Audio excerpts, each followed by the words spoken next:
Welcome to Stories for Sleep, a place where stories are told not to awaken the mind but to gently lull it into rest. If you are lying there right now, your body already tired, while your thoughts continue to drift, then this video was created for you. In the rhythm of modern life, we often forget that we are living on a planet that breathes very slowly and very patiently. Earth has existed for billions of years, far beyond the short-lived anxieties of human beings. From Carl Jung's perspective, when we listen to stories that are primal and natural in nature, the unconscious softens and sleep is given space to arrive. Stories for Sleep was born from that spirit. This channel tells you the most fascinating truths about Earth science, but in a slow, warm tone without pressure to remember or fully understand. Just listen and allow your mind to drift with the ancient movements of this planet. If you are looking for a safe place to close a long day, stay here with us. And if you would like future nights to be cradled even more gently, don't forget to subscribe to Stories for Sleep so that each evening, a story will always be waiting softly, guiding you into sleep. As night falls and the outside world gradually quiets, perhaps you are lying there, eyes half closed, body weary after a long day, yet the mind still wanders. Fragmented thoughts, nameless worries, unanswered questions, all of them ripple like small waves within. You are not alone in this state. From Carl Jung's perspective, this is the moment when consciousness loosens its grip and the inner world begins to speak.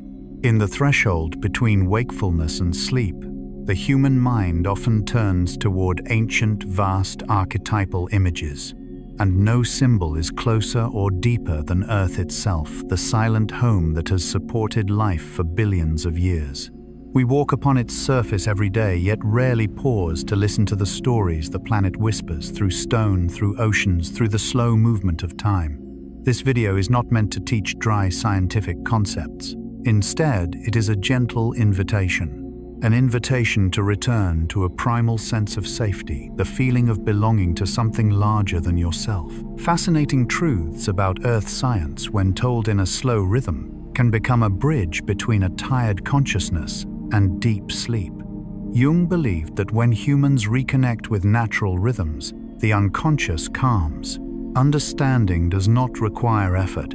It only needs to be felt.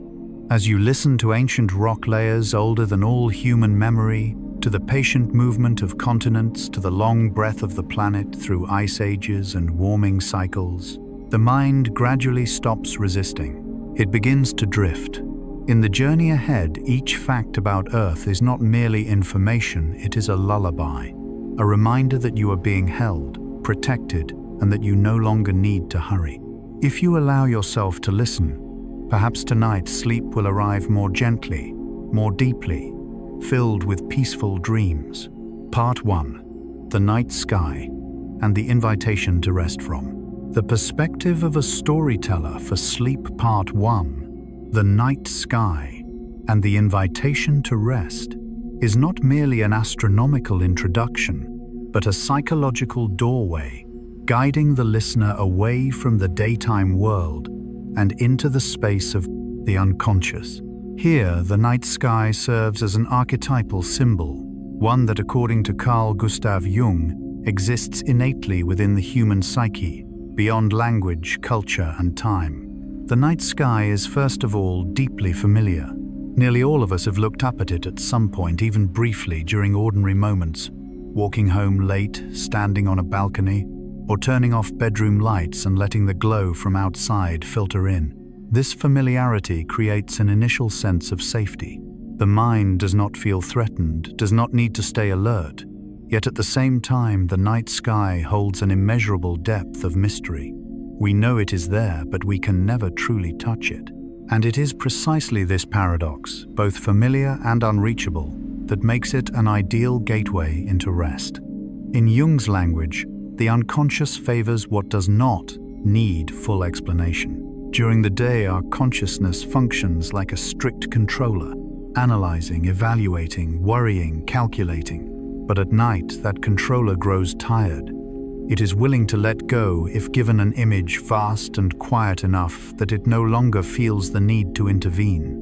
The night sky is such an image. It asks nothing of us. It demands no response. It simply exists, and that existence alone is enough to soothe the mind. When the introduction reminds us that the night sky is familiar yet mysterious, the listener is placed into a very delicate psychological state. They are not pulled into a dramatic story, nor abandoned in emptiness. Instead, they are invited to stand before something larger than themselves, yet not frightening. This is crucial for pre-sleep listening, creating a feeling of smallness that is held, rather than smallness that is lonely. Stars, planets, galaxies, all are mentioned as entities hidden behind the ordinary. This phrasing carries a distinctly Jungian quality. In Jungian psychology, the outer world often mirrors the inner world. Just as the night sky appears quiet, even monotonous, yet contains immense structures and movements, so too does the human mind when lying down. The body is still, but within memories, emotions, images, fears, and longings continue to move quietly. Introducing starlight and galaxies at the opening is not meant to convey scientific data. It acts as a signal to the unconscious. Whatever is happening inside your mind, however complex or vague, is natural. Like the sky, it does not need to be controlled. You do not need to manage it. You can simply allow it to be there. The core of this section lies in the invitation to let go of the long day. This is not a command, but a permission. In daily life, people are rarely permitted to truly let go. Even when lying in bed, we feel we should think, should resolve things, should prepare for tomorrow. A gentle invitation without force works far more deeply than direct advice. It tells the listener you do not need to try anymore. According to Jung, sleep is not merely a physiological state, but a doorway through which the unconscious recalibrates itself. But the unconscious can only do this when consciousness steps back. This opening section, by emphasizing release, gently persuades consciousness that its role for today is complete. No explicit declaration is needed. The slow rhythm of words and expansive imagery is enough for consciousness to gradually accept this. Slowing the pace may sound technical, but it carries profound psychological meaning. A slow pace is not just about speed. It is about the rhythm of being. When the storyteller slows down, the listener is permitted to slow down as well. Breathing lengthens, deepens. The nervous system begins to shift from alertness into rest. Jung emphasized that mind and body are inseparable. Changing the outer rhythm gradually transforms the inner state. Beginning the journey with the night sky also signifies departure, but not outward travel. This is an inward journey.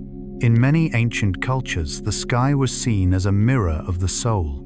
When listeners are invited to look up at the night sky in imagination, they are actually being invited to look into their own inner vastness, a space wide, deep, and not needing to be filled with thought. The power of this section does not come from argument, but from resonance. It does not attempt to prove that you need sleep or that sleep is beneficial. It simply creates a psychological environment in which sleep can naturally emerge. This aligns perfectly with Jung's spirit. Healing does not come from force, but from creating conditions in which natural processes can unfold. When all elements come together, the familiar yet mysterious sky, starlight concealing vast structures, the invitation to release the slow rhythm, this opening becomes a rite of passage. It marks the boundary between day and night, consciousness and unconsciousness, tension and rest. The listener is not taken away, but gently guided step by step without resistance. For sleep-focused content, this is an exceptionally subtle and effective choice. It respects the listener's fragile state, does not intrude, does not demand attention. Instead, it whispers, the sky is still there, vast and patient, and you may allow yourself to become like that too, at least for tonight. When we speak of the night sky as an invitation to rest, what matters is not the sky itself, but the psychological state it evokes. For modern humans, night is often filled with artificial light-glowing screens and endless streams of information. Returning to the image of a primordial night sky, quiet, deep, and non-demanding, carries powerful healing potential. From Carl Gustav Jung's viewpoint, modern humans live too much in consciousness while the unconscious is starved. By day, we perform roles, control, maintain images. But at night, especially before sleep, the unconscious seeks to speak. If unheard, it speaks through anxiety, disturbed dreams, vague unease. The night sky, used as a guiding image, becomes a shared language the unconscious can accept without resistance. Notably, the night sky does not encourage or comfort in the usual sense. It does not promise that everything will be fine. It offers no reassurance. And yet, that very lack of intervention creates profound safety. In depth psychology, true safety does not come from constant reassurance, but from being allowed to exist without judgment. The night sky simply is, and allows us to be the same. When the storyteller describes stars, planets, and galaxies as hidden beneath the ordinary, the listener is gently drawn away from surface-level perception. Daytime perception is shaped by utility. What is this for? Is it useful? Is it dangerous? The night sky serves no practical function. It does not need us. And precisely because of that, it frees us from the role of someone who must do something. In the pre-sleep state, the mind is highly sensitive to subtle pressure. Even phrases like relax or go to sleep can trigger resistance. But when stars are described as existing independently of our understanding, the mind relearns how to release control. This is a crucial transition toward deep sleep.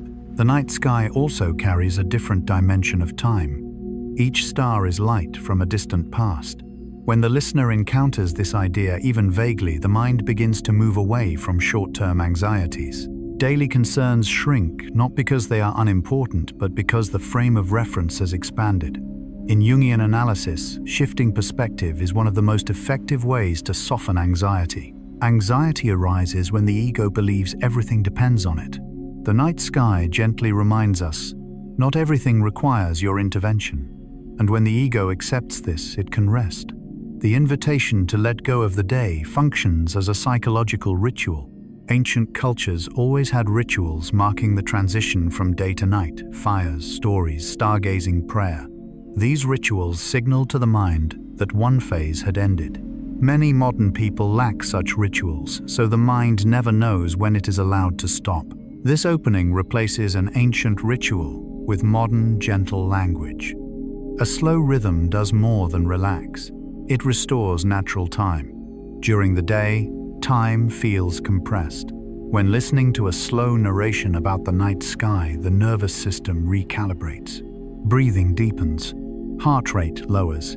This is not conscious effort, but a primal bodily response to perceived safety.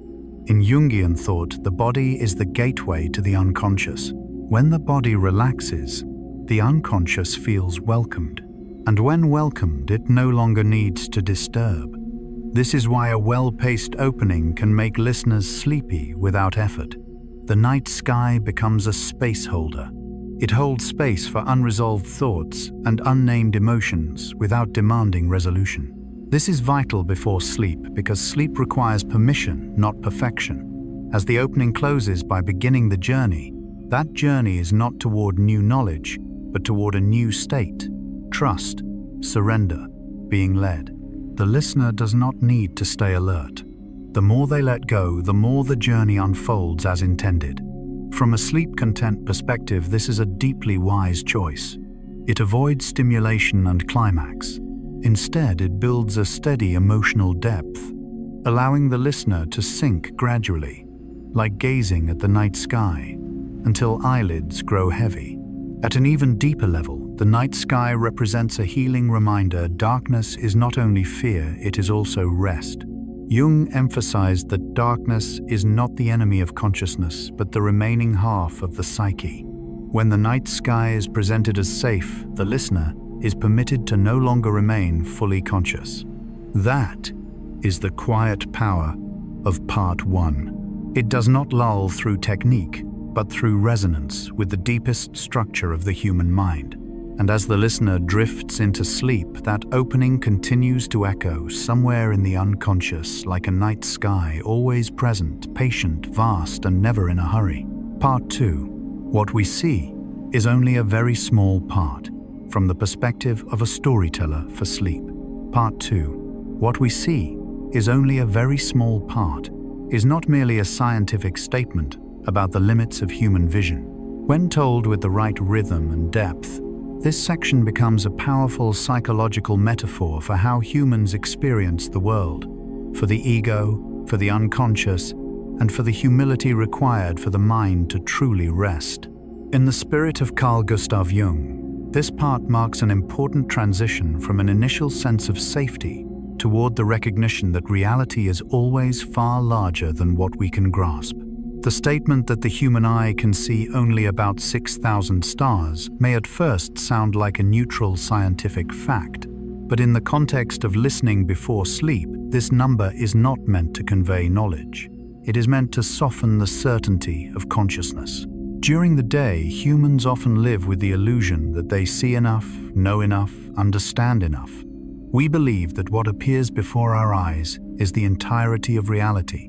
But when night comes, and a slow voice reminds us that what we see is only a very small part, for the mind begins to loosen. It no longer has to strain to understand everything. In Jungian psychoanalysis, the ego tends to identify itself with consciousness, with what can be named, measured, and controlled. But Jung emphasized that most of human psychological life lies outside this illuminated area. The unconscious, both personal and collective, is always far larger than the ego imagines. When the listener is guided through the image of the sky, where only a small portion of starlight reaches the eye, the unconscious immediately recognizes a parallel. We also see only a very small part of ourselves. This realization has a deeply soothing effect before sleep. Much mental tension comes from the belief that we must understand, resolve, and control our entire inner life. But when we accept that we can only see a part and that this is natural, the pressure dissolves. Not because problems disappear, but because the burden placed on the ego becomes lighter. The idea that all the stars we see belong to the Milky Way also carries a subtle symbolic depth. The Milky Way is our cosmic home, a structure so vast that we can only experience it from within. We cannot step outside it to see the whole. Human consciousness is similar. We always live inside ourselves. We never have a complete panoramic view of who we are, of our lives, or of the ultimate meaning of our experiences. In Jungian thought, this is not a flaw, but a condition of existence. Humans were not born to possess omniscient vision, but to live within an ongoing process of discovery.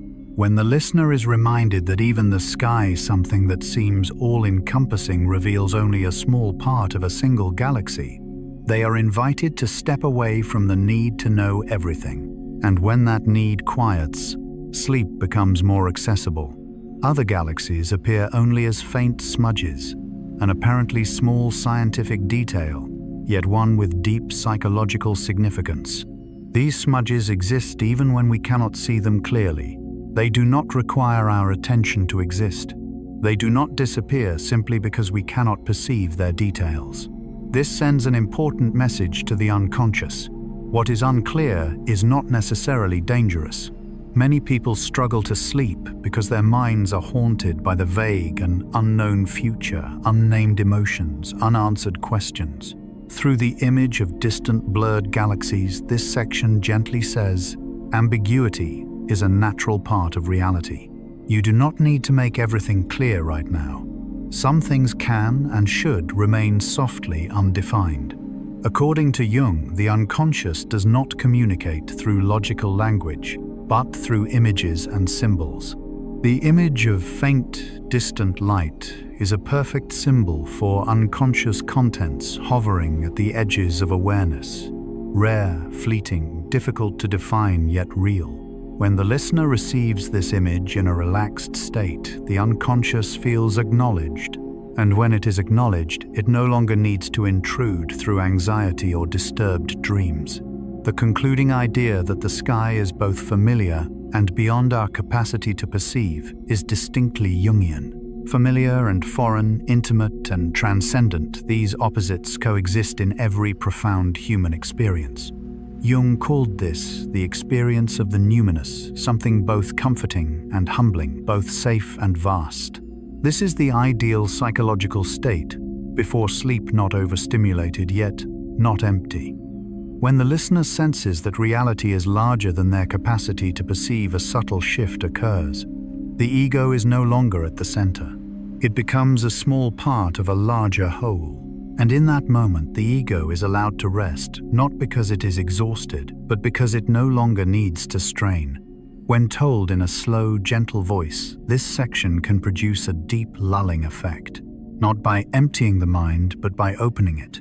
When the mind opens, it loosens its grip on repetitive thoughts. It begins to drift like a gaze moving across the night sky, without lingering on any single star. Within the overall structure of the video, Part 2 serves as a transition from safety into spaciousness. If Part 1 is an invitation to rest, Part 2 whispers, "You do not need to see everything, understand everything, or do everything." This is a profoundly liberating message, especially for those accustomed to responsibility and control. Jung once said that healing is not about eliminating darkness, but about expanding consciousness, so darkness has room to exist. This section does exactly that. It does not attempt to erase ambiguity, but allows it to be present as a natural part of a larger picture. And when ambiguity is accepted, the mind stops resisting. In Part 2, the night sky is no longer merely a beautiful image, but a wordless lesson in humility and release. It teaches that seeing only a part is not failure, it is the condition of life. And before sleep, this becomes a gentle truth: you do not need to carry the entire world into rest. A part is enough. As the listener drifts into a half-waking, half-dreaming state, these ideas do not need to be remembered. They only need to be felt. The unconscious will do the rest. It will use images of sky, starlight, and distant blur to weave a sense of safety, spaciousness, and unhurried time. And within that space, sleep can arrive naturally, without force. At its deepest level, Part 2 whispers to the listener, just as the sky does not need to be fully seen to be whole, you do not need to be fully known to be complete. The parts you have not yet encountered are not deficiencies, but potential. And perhaps it is within that incompleteness that the mind finally finds permission to rest, to dream, and to recover. There is a quiet paradox in the human experience. The harder we try to see clearly, the more tired we become. Yet when we accept that we cannot see everything, the mind softens. Part 2, with its theme that what we see is only a very small part, touches this paradox, not through argument, but by opening a space beyond logic. When we say that the human eye can see only about 6,000 stars, the sky does not become poorer, it becomes richer in imagination. For when consciousness recognizes its limits, imagination, a doorway to the unconscious, awakens. According to Carl Gustav Jung, imagination is not an escape from reality, but a way of approaching deeper layers of truth. In daily life, we rarely allow ourselves not to know. Not knowing is seen as weakness, not understanding as danger. But at night, and especially before sleep, not knowing becomes safe. It allows the mind to stop processing. It allows questions to remain suspended without immediate answers.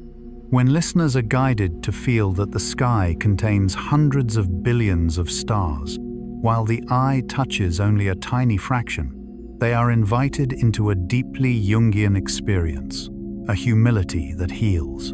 Not forced humility, but one that arises naturally when facing vastness. Jung pointed out that many psychological crises arise when the ego becomes inflated.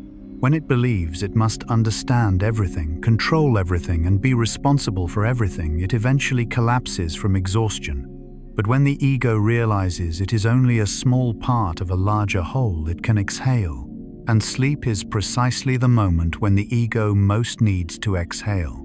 The image that all visible stars belong to the Milky Way carries a refined symbolic depth. It suggests that everything familiar, memories, thoughts, fears, hopes, exists within a particular system. We rarely step outside that system to see the full picture, but that does not mean nothing exists beyond it. Reality is always larger than the world we inhabit. For a mind preparing to sleep, this is a profoundly gentle message. You do not need to go beyond yourself right now.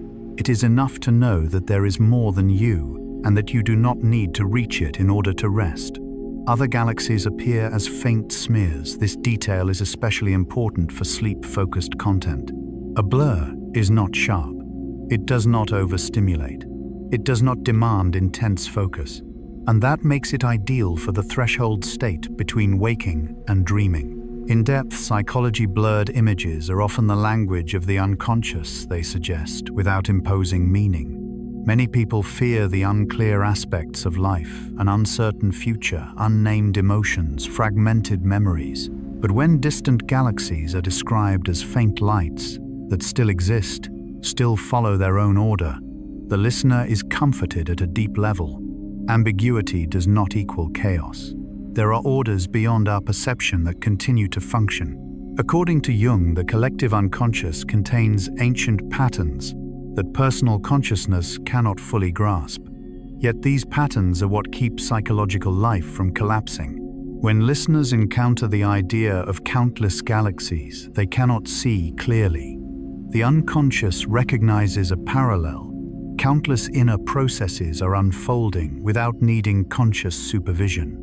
The phrase, "the sky," is both familiar and beyond our capacity to perceive, can be seen as the emotional axis of this entire section. Familiarity creates safety. Transcendence creates openness. When both coexist, the mind enters a state of deep relaxation without emptiness, the ideal condition for sleep.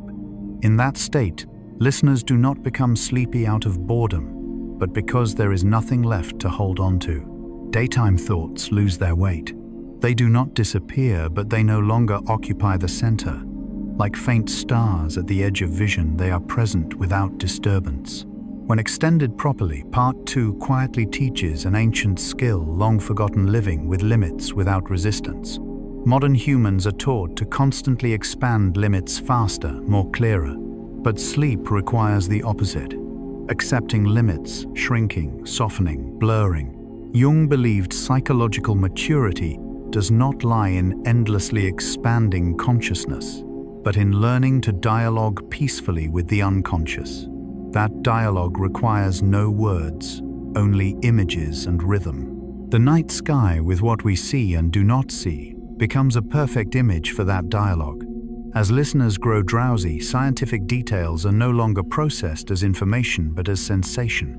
The number 6000 stops being a number and becomes a feeling of gentle limitation. The Milky Way becomes a sense of shelter. Blurred galaxies become symbols of what does not yet need to be understood. And in that state, the mind does what it has done for thousands of years. Whenever humans look up at the night sky, it loosens. Not loosening in defeat, but loosening in trust. Trust that it does not need to carry all of reality. Some parts of the world and of oneself can remain in darkness, in blur, in silence. And it is precisely this permission that opens the door to deep sleep, untroubled by anxiety or an overworked consciousness. At its deepest level, Part 2 whispers, you do not need to see everything to be safe. You do not need to understand everything to rest. Just as the night sky remains whole even when you see only a small part of it, your mind is whole, even with parts you have never touched. And perhaps it is within that incompleteness that sleep finally finds its place. Arrive Part 4, the North Star and the slow movement of the Earth, from the perspective of a storyteller for sleep. Part 4, the North Star and the slow movement of the Earth carries a very particular quality. It speaks of change, but without creating anxiety. Not sudden change, not upheaval, but a movement so subtle it is almost imperceptible, so slow that humans can only sense it when placing themselves within the span of centuries.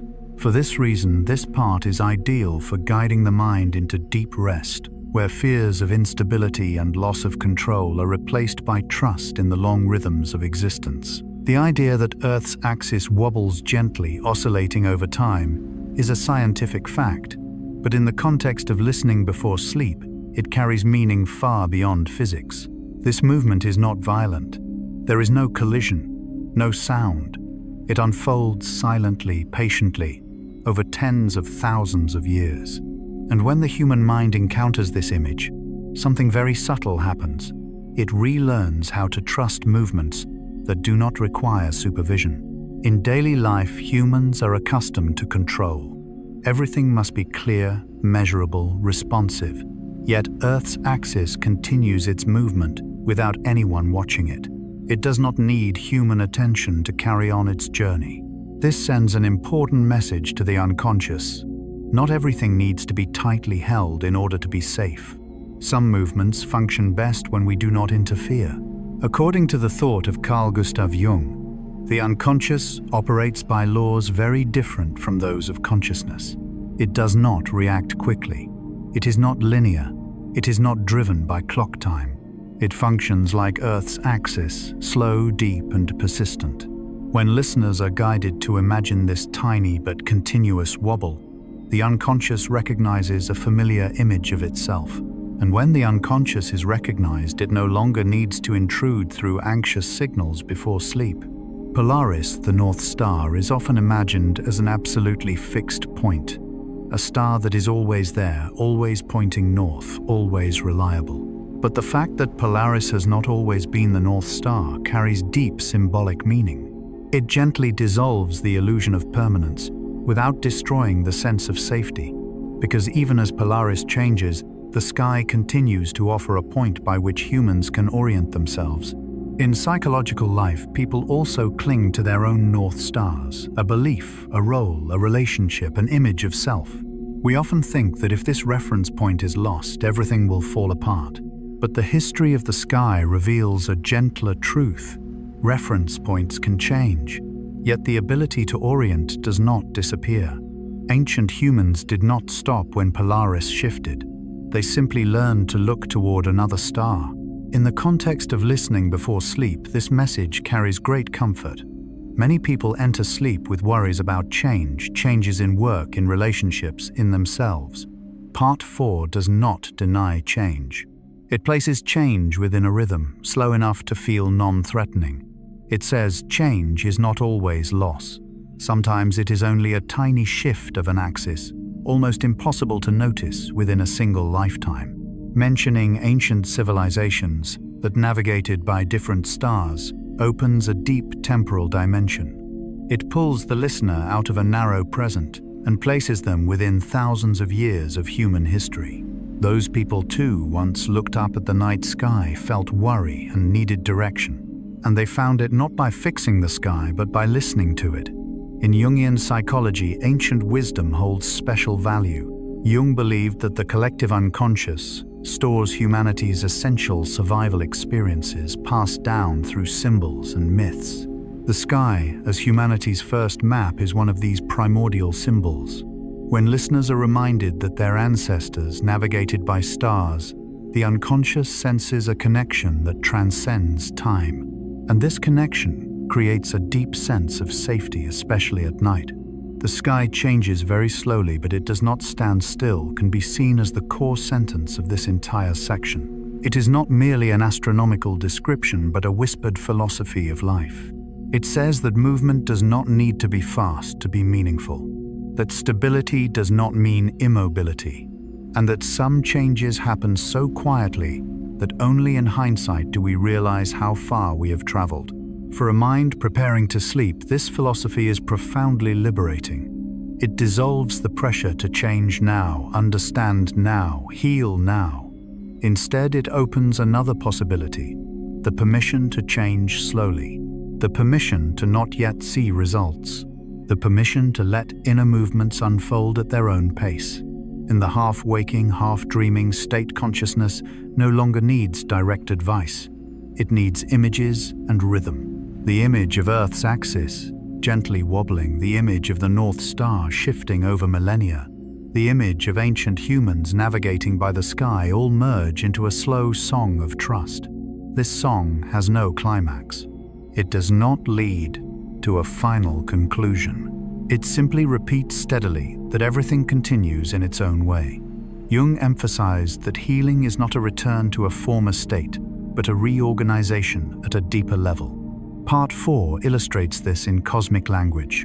Earth's axis does not return to its original position. It continues to wobble, and from this wobble arise great cycles, ice ages, climate shifts, changes in the sky.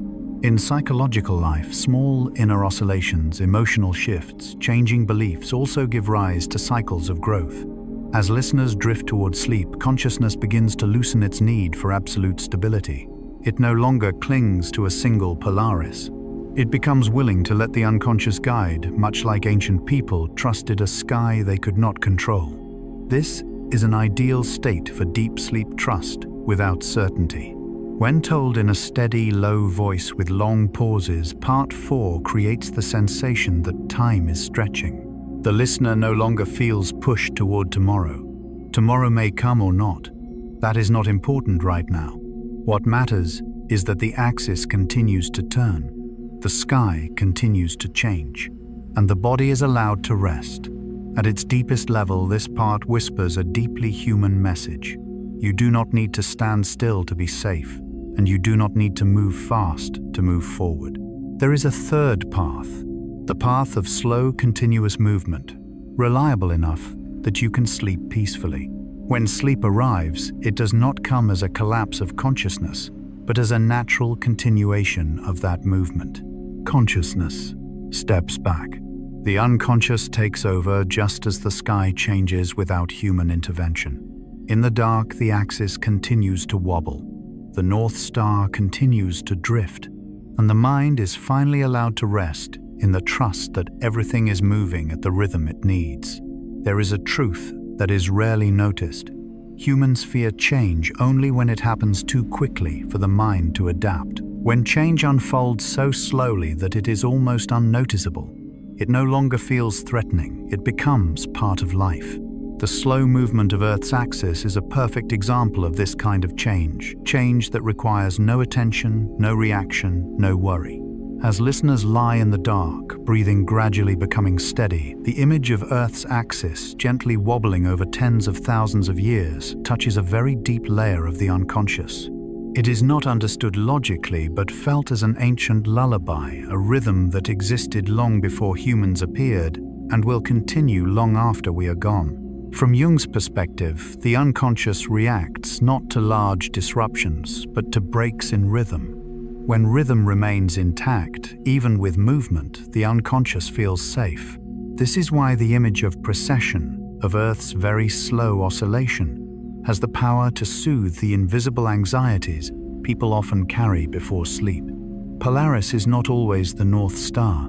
Letting this sentence settle can dissolve many fears associated with losing direction. In depth psychology, the fear of losing direction is not only about not knowing where to go, but about not knowing who one is. When a familiar reference point shifts, the ego feels threatened. But the sky's history shows a different truth. When one North Star fades, another gradually takes its place. This does not happen overnight. It unfolds so slowly that no single human can witness it fully within one lifetime. And it is precisely this slowness that makes it safe. The mind is not forced to change immediately. It has time to adapt, to shift, to relearn orientation. In inner life, this offers profound comfort. Many people fear sleep because they feel their lives are changing or need to change too fast. Part 4 whispers that the deepest changes are never rushed. They occur beneath the surface, little by little, like Earth's axis drifting across millennia. By mentioning ancient civilizations that used different stars to navigate this section, speaks not only of history, but of humanity's instinctive capacity to adapt. Our ancestors had no satellite maps or positioning systems. They had the sky, and they trusted it not because it was fixed, but because it was ordered. Jung believed modern humans have lost many primal instincts that once ensured survival. One of these is the ability to read natural rhythms. Part 4, when heard before sleep, invites listeners to return to that ability, not to navigate the world but to navigate inwardly, knowing when to move, when to pause, and when to rest. The sky changes very slowly, but it does not stand still. Becomes at a deep level a reminder about psychological life. There are nights when people feel stuck as if they are not moving forward. But like the sky, not moving quickly does not mean not moving at all. Some movements can only be recognized long afterward. As drowsiness deepens, the mind releases the need to see results. It no longer asks, "Have I changed yet?" Instead, it accepts that change, if needed, will happen in its own rhythm. And this acceptance opens the door to deep sleep. A subtle strength of Part 4 is that it offers no advice. It does not tell listeners what to do when life changes. It simply tells a cosmic story where change is natural and not frightening. In Jungian psychology, this is the most effective approach, not imposing consciousness, but allowing the unconscious to draw its own meaning. When listeners imagine ancient people gazing at the sky, they connect not only with human history, but with the ancient part of themselves. The part that knows survival does not require total control. The part that trusts larger laws beyond. The ego. In the moment before sleep, when the boundary between waking and dreaming begins to blur, Part 4 acts as a safe bridge. It carries the mind out of the rushed time of modern life and into geological, astronomical time, where a human lifetime is a blink yet still meaningful. At its deepest level, Part 4 conveys a gentle, enduring belief: you do not need to stand still to be safe, and you do not need to rush to move in the right direction. There is another way of existing, like Earth itself, moving slowly, continuously, and steadily enough for all life to rest. When sleep arrives, it does not come because the mind has been defeated, but because the mind has learned it can let go. Let go of controlling direction. Let go of holding old North Stars in place. Let go of the fear that everything will collapse if attention slips. The sky does not collapse when Polaris changes. Earth does not lose balance when its axis wobbles. And your mind does not need to be afraid when its inner reference points shift very slowly, very gently, almost imperceptibly.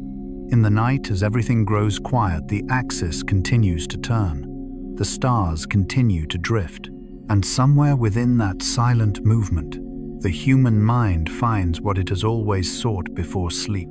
The sense that everything continues even when you do nothing at all. Part 5. The sky as humanity's first map, from the Scythe. Perspective of a storyteller, for Sleep Part 5. The sky as humanity's first map carries a particular depth. It is not only about how humans once looked to the sky to find their way, but about how the human mind learned to exist within a vast and unknown world. Here, the sky is no longer mere scenery. It becomes a primordial guide, a profound symbol of memory, instinct, and survival, touching directly upon the unconscious where sleep is born. Long before humans created maps, compasses, or any measuring tools, they had the sky. When night fell without streetlights, without walls, without artificial boundaries, the sky opened like an infinite dome. Within this space, humans learned to orient themselves not through precise measurement, but through sensory familiarity. Stars returned to their places night after night, season after season, and from this repetition, trust was formed. According to Carl Gustav Jung, humans do not learn only through reason, but through patterns repeated long enough to sink into the unconscious. The night sky, with its familiar constellations, is one of the first primordial patterns shared by humanity. When listeners are guided back to a time when humans navigated by stars, the unconscious does not receive this as historical information, but as a deep, unnamed memory. Humans once crossed seas, deserts, and vast grasslands with only the sky as their map. This required not just knowledge, but absolute trust. Trust that the sky would not betray them. Trust that although they were small and fragile, a larger order existed above. In the context of listening before sleep, this trust is invaluable. It touches the part of the mind exhausted from carrying too much alone. Star systems were not memorized through books but through stories and songs. This detail is crucial because it shows that humanity's earliest knowledge was inseparable from emotion. Stories of constellations did more than mark positions, they bound knowledge to meaning. A star was not merely a point of light. It was a guide, a seasonal signal, a reminder of place. In Jungian psychology, stories and songs are the most powerful carriers of unconscious material. They bypass logic and speak directly in images and feelings. When listeners already drowsy hear that ancestors remembered the sky through stories and melodies, the unconscious recognizes something familiar. Dreams, too, are stories, and so the mind naturally drifts towards sleep. Early astronomical knowledge was not abstract science, it was survival. Knowing when certain stars rose determined hunting seasons, migrations, and planting times. The sky was not something to admire from a distance, but something to live with. This created a radically different relationship between humans and the universe, not observation but coexistence.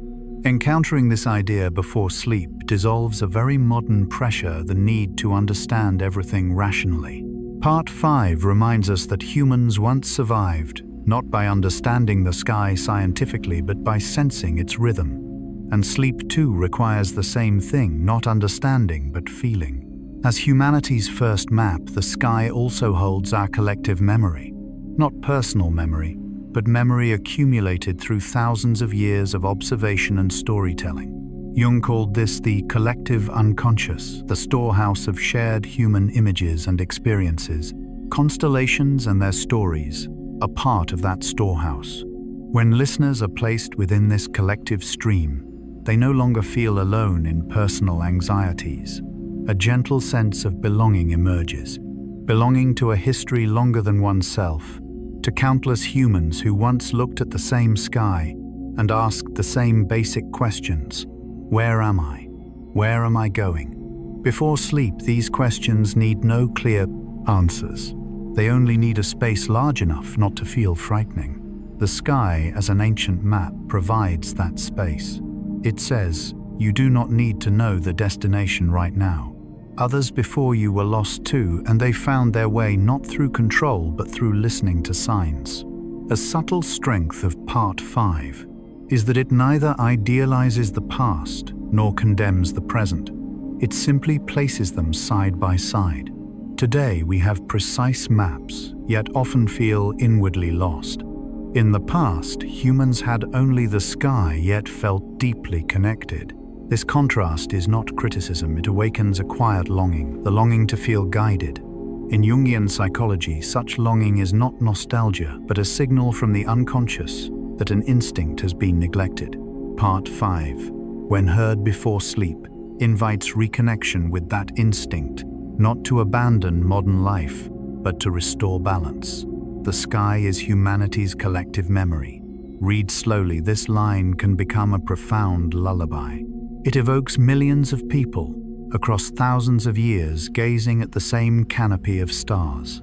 Their fears, hopes, and prayers did not vanish. They were woven into stories, songs, and ultimately into how humans dream. Jung believed dreams are not merely personal, but spaces where the collective unconscious continues to speak. When listeners fall asleep after Part 5, they are not sleeping alone.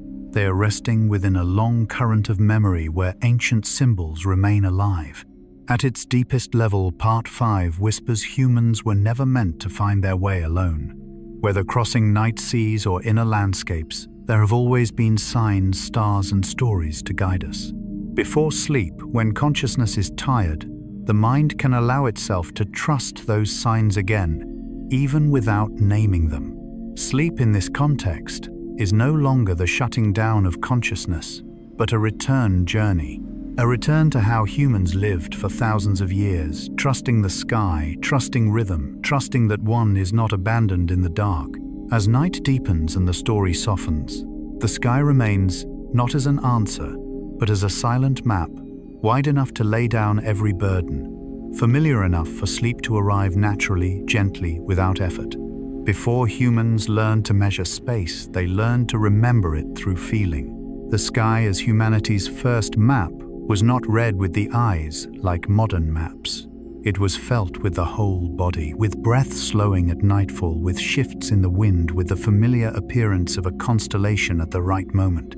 As listeners lie down and lights go out, their bodies enter a state resembling that of distant ancestors, humans without artificial light, without ceilings sealing off the sky. In this state, hearing that humans once navigated by stars is not history. It is awakened memory, not personal memory, but species memory, resting deep within the collective unconscious, as Jung described. Ancient humans did not study the sky. They lived with it. They knew that when certain stars rose, rain would follow. When others tilted westward, it was time to move on. This knowledge was not written. It was passed through spoken stories, fireside tales, lullabies for children. And because of this, it was not merely remembered, it was felt. This matters deeply before sleep. Sleep does not come from understanding more, but from remembering a primal sense of safety. Part 5, by portraying the sky as a map, returns listeners to a time when knowing the way was not an intellectual burden, but a natural part of living. Imagine a nomad walking at night, no marked roads, no signs, only the sky above and the ground below. Each step rests on trust that the sky will not change suddenly, that familiar stars will return the next night. This trust is not blind. It is built through thousands of repetitions. And repetition creates stability, the very thing the modern mind lacks. Today, humans have endless information, yet often feel directionless. Before sleep, many feel lost, not geographically but inwardly. Part 5 offers no answer. It only reminds us there was once another way to live, trusting slow, repeating signs that did not hurry. Stars remembered through stories and songs carry deep psychological power. Stories and songs are not for precise data, they preserve rhythm. Rhythm of telling, rhythm of melody, rhythm across generations. Once rhythm enters the unconscious, the mind no longer needs to remember consciously. The body remembers. This is how sleep works. We do not command ourselves to sleep. We allow the body to remember the rhythm of rest. Part 5, by evoking ancestral storytelling, helps the body recall a rhythm once shared by all humans, the rhythm of night dying firelight and the quiet sky above. Astronomy tied to survival reshapes how we view ancient science. It was not knowledge for admiration but for living. And because it concerned life and death, it sank deeply into the collective unconscious. Jung believed survival knowledge never disappears. It only sleeps, waiting for the right moment. The moment before sleep is one such time. Consciousness is tired. Reason loosens. The unconscious speaks in its native language, images ancient memory belonging. Part 5, told at the right pace, builds an invisible bridge between the listener and humanity's survival current, not to frighten, but to shelter. The sky is humanity's collective memory, is not poetic exaggeration but psychological truth. Constellations live not only above but in dreams, myths and nighttime stories. And so when listeners fall asleep after Part 5, they do not sleep alone. They rest inside a shared archive where countless generations once rested the same way. This brings a special sense of safety, the feeling that you are not the first to feel lost, tired, or in need of guidance. Many before you under the same sky felt the same, and they continued not by controlling the future but by trusting familiar signs. As a lullaby, Part 5 whispers, you do not need to know your path right now. You only need to rest. Tomorrow, or another day, the right stars will appear. Not because you search, but because you are quiet enough to see. At its deepest level, this part teaches an ancient truth. Orientation does not always come from clarity. Sometimes it comes from familiarity, a feeling, a rhythm, an unnamed memory. Sleep is the moment the mind returns to this kind of guidance without logic, without plans. As the story fades and the voice slows, the sky stops being something to think about. It becomes a quiet background, a map that does not need reading, a memory that does not need naming. And within that stillness, sleep arrives not as collapse, but as a return to where humans once belonged. Safe darkness, open sky, and the feeling of being guided even without knowing the destination. Part 6. The Milky Way. Seeing from inside a galaxy, from the perspective of a storyteller for sleep. Part 6. The Milky Way, seeing from inside a galaxy, carries a uniquely gentle and deep quality. This is not a story about observing the universe from the outside, but about the experience of living inside a structure so vast that we often forget we are within it at all. And it is precisely this that makes this part a powerful Jungian metaphor for human inner life. We live inside ourselves, yet rarely perceive the full depth of that inner space. The Milky Way is not simply a band of light stretched across the sky. It is a colossal stellar disk, and our Earth lies deep within that disk. This means that whenever we see the Milky Way arching across the night sky, we are not looking at something foreign, we are seeing the structure of our own cosmic home. Yet because we are inside it, we can never have a complete view. We see only overlapping layers, faint streaks of light and interwoven pockets of darkness. In the depth psychology of Carl Gustav Jung, this is the natural condition of human beings in relation to their own minds. We live within it. We act from it, but we never step outside to see it as a whole. What we call I is in truth only a small point of observation within a far larger inner structure. When listeners are guided to feel the Milky Way as a stellar disk seen from the inside, their unconscious recognizes a deep parallel. We too experience our lives from within, with limited perspective, and this is natural.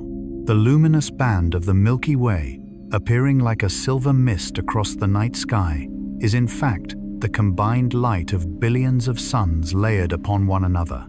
No single sun could create that glow alone. It emerges only when countless small light sources coexist, shine together, and blend.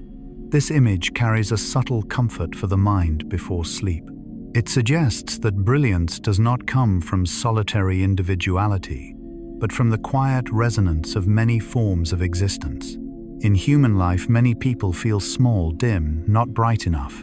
But the Milky Way whispers a different story. Every source of light, no matter how small, contributes to a beauty beyond what any single part could create alone. Jung emphasized that the individual finds meaning only when placed in relation to the whole, with community, with history, with the collective unconscious.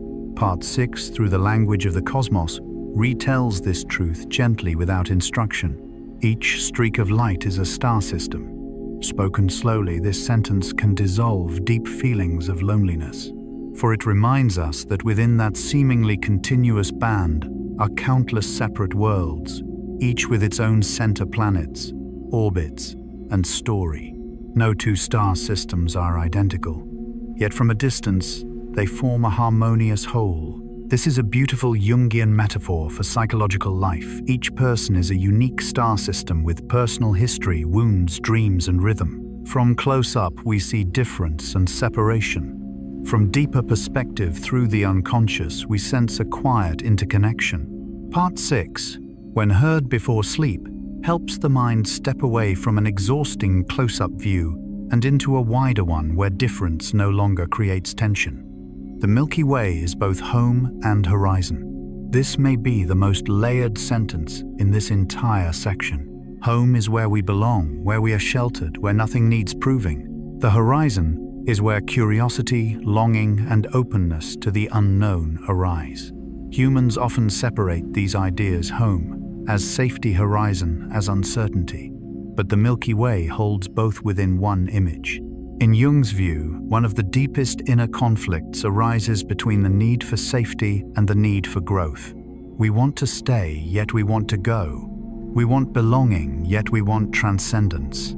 Part 6, Through the Image of the Milky Way, whispers that these needs need not conflict. There can be a space where one is both at home and open to what lies beyond.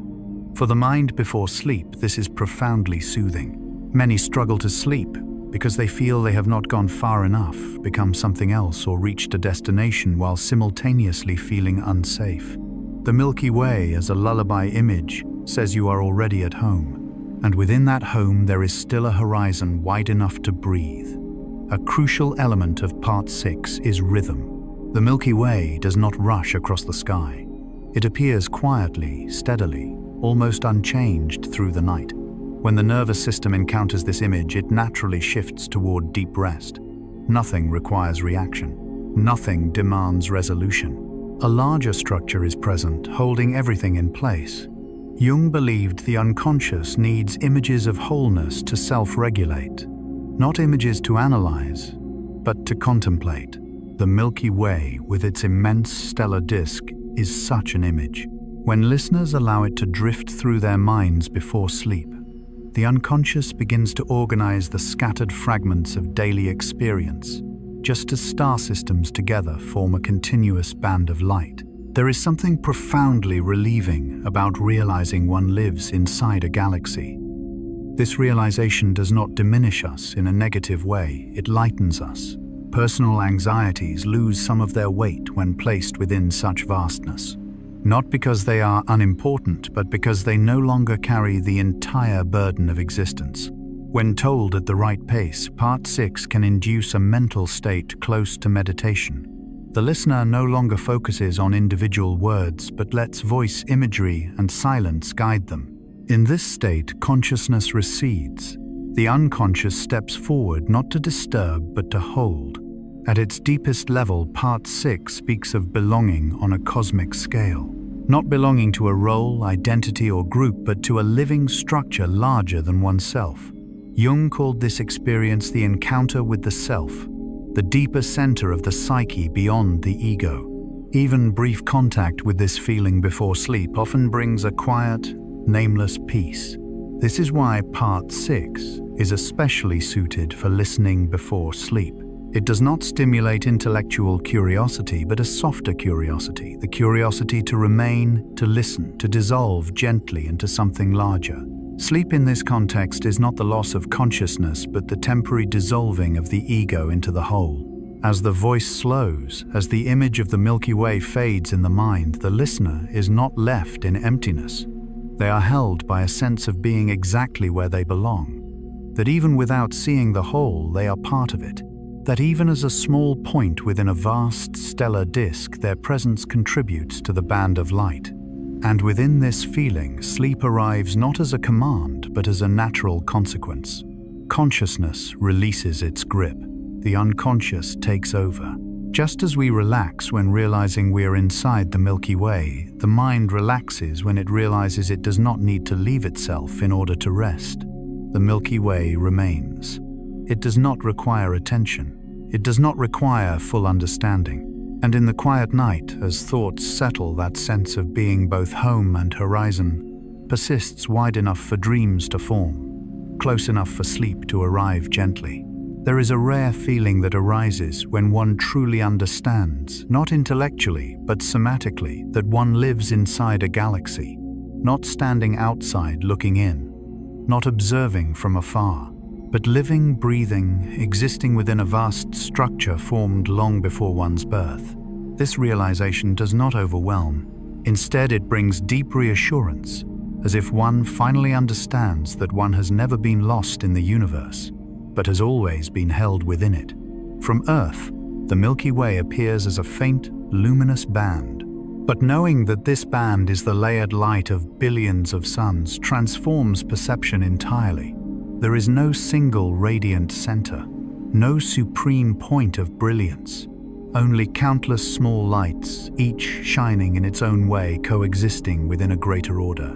For the mind before sleep, this image is deeply soothing. In daily life, many feel pressured to stand out, to shine brighter, to be exceptional in order to matter.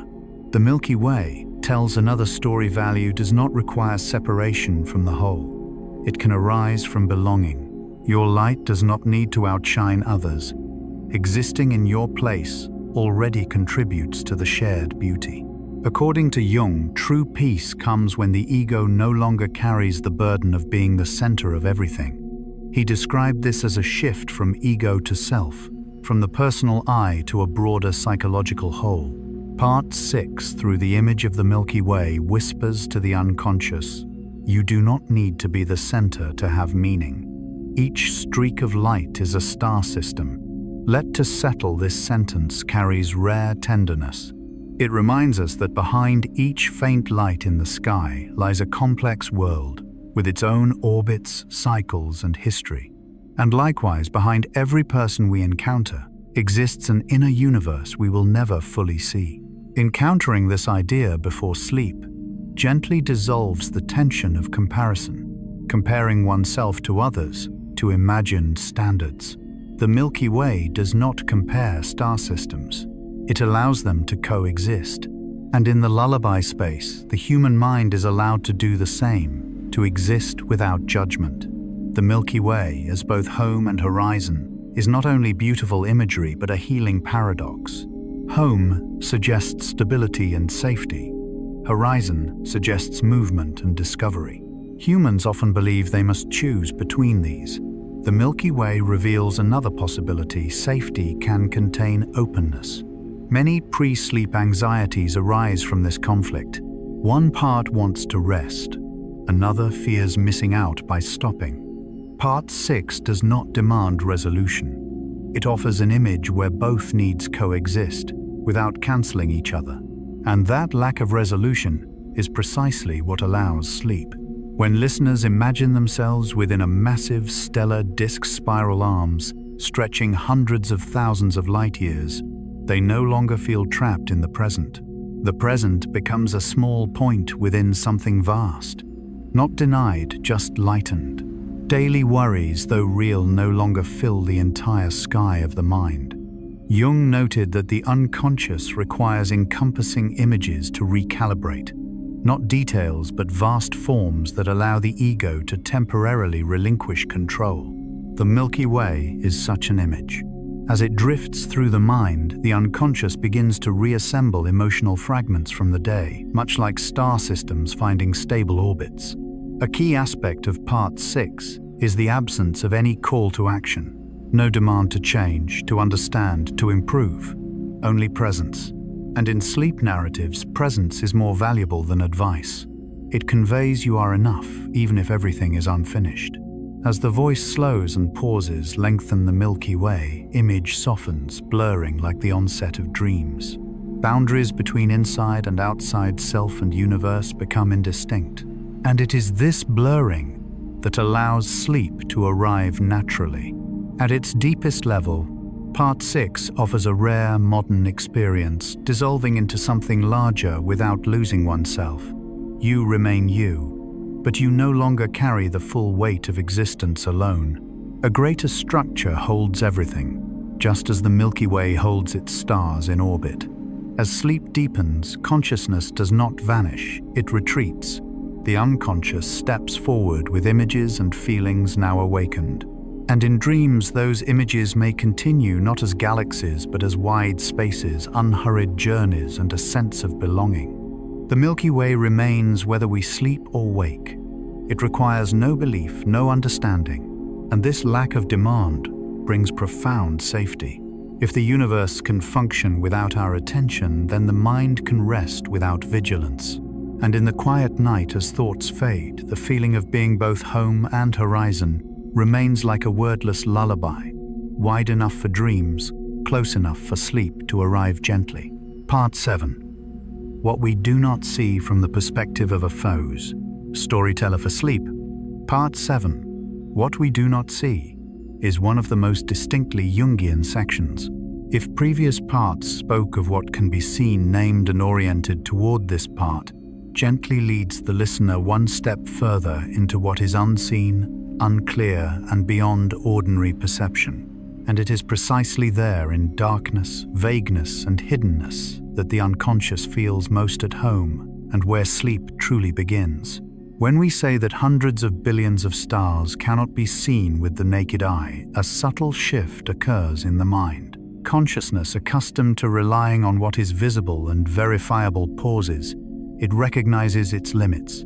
But when told slowly and gently, this realization does not create anxiety, it brings release. For if most of the universe does not need to be seen to exist, then perhaps most of our inner life does not need constant illumination to be valid. In Jung's view, the unconscious is not a deficiency, but the larger portion of the psyche.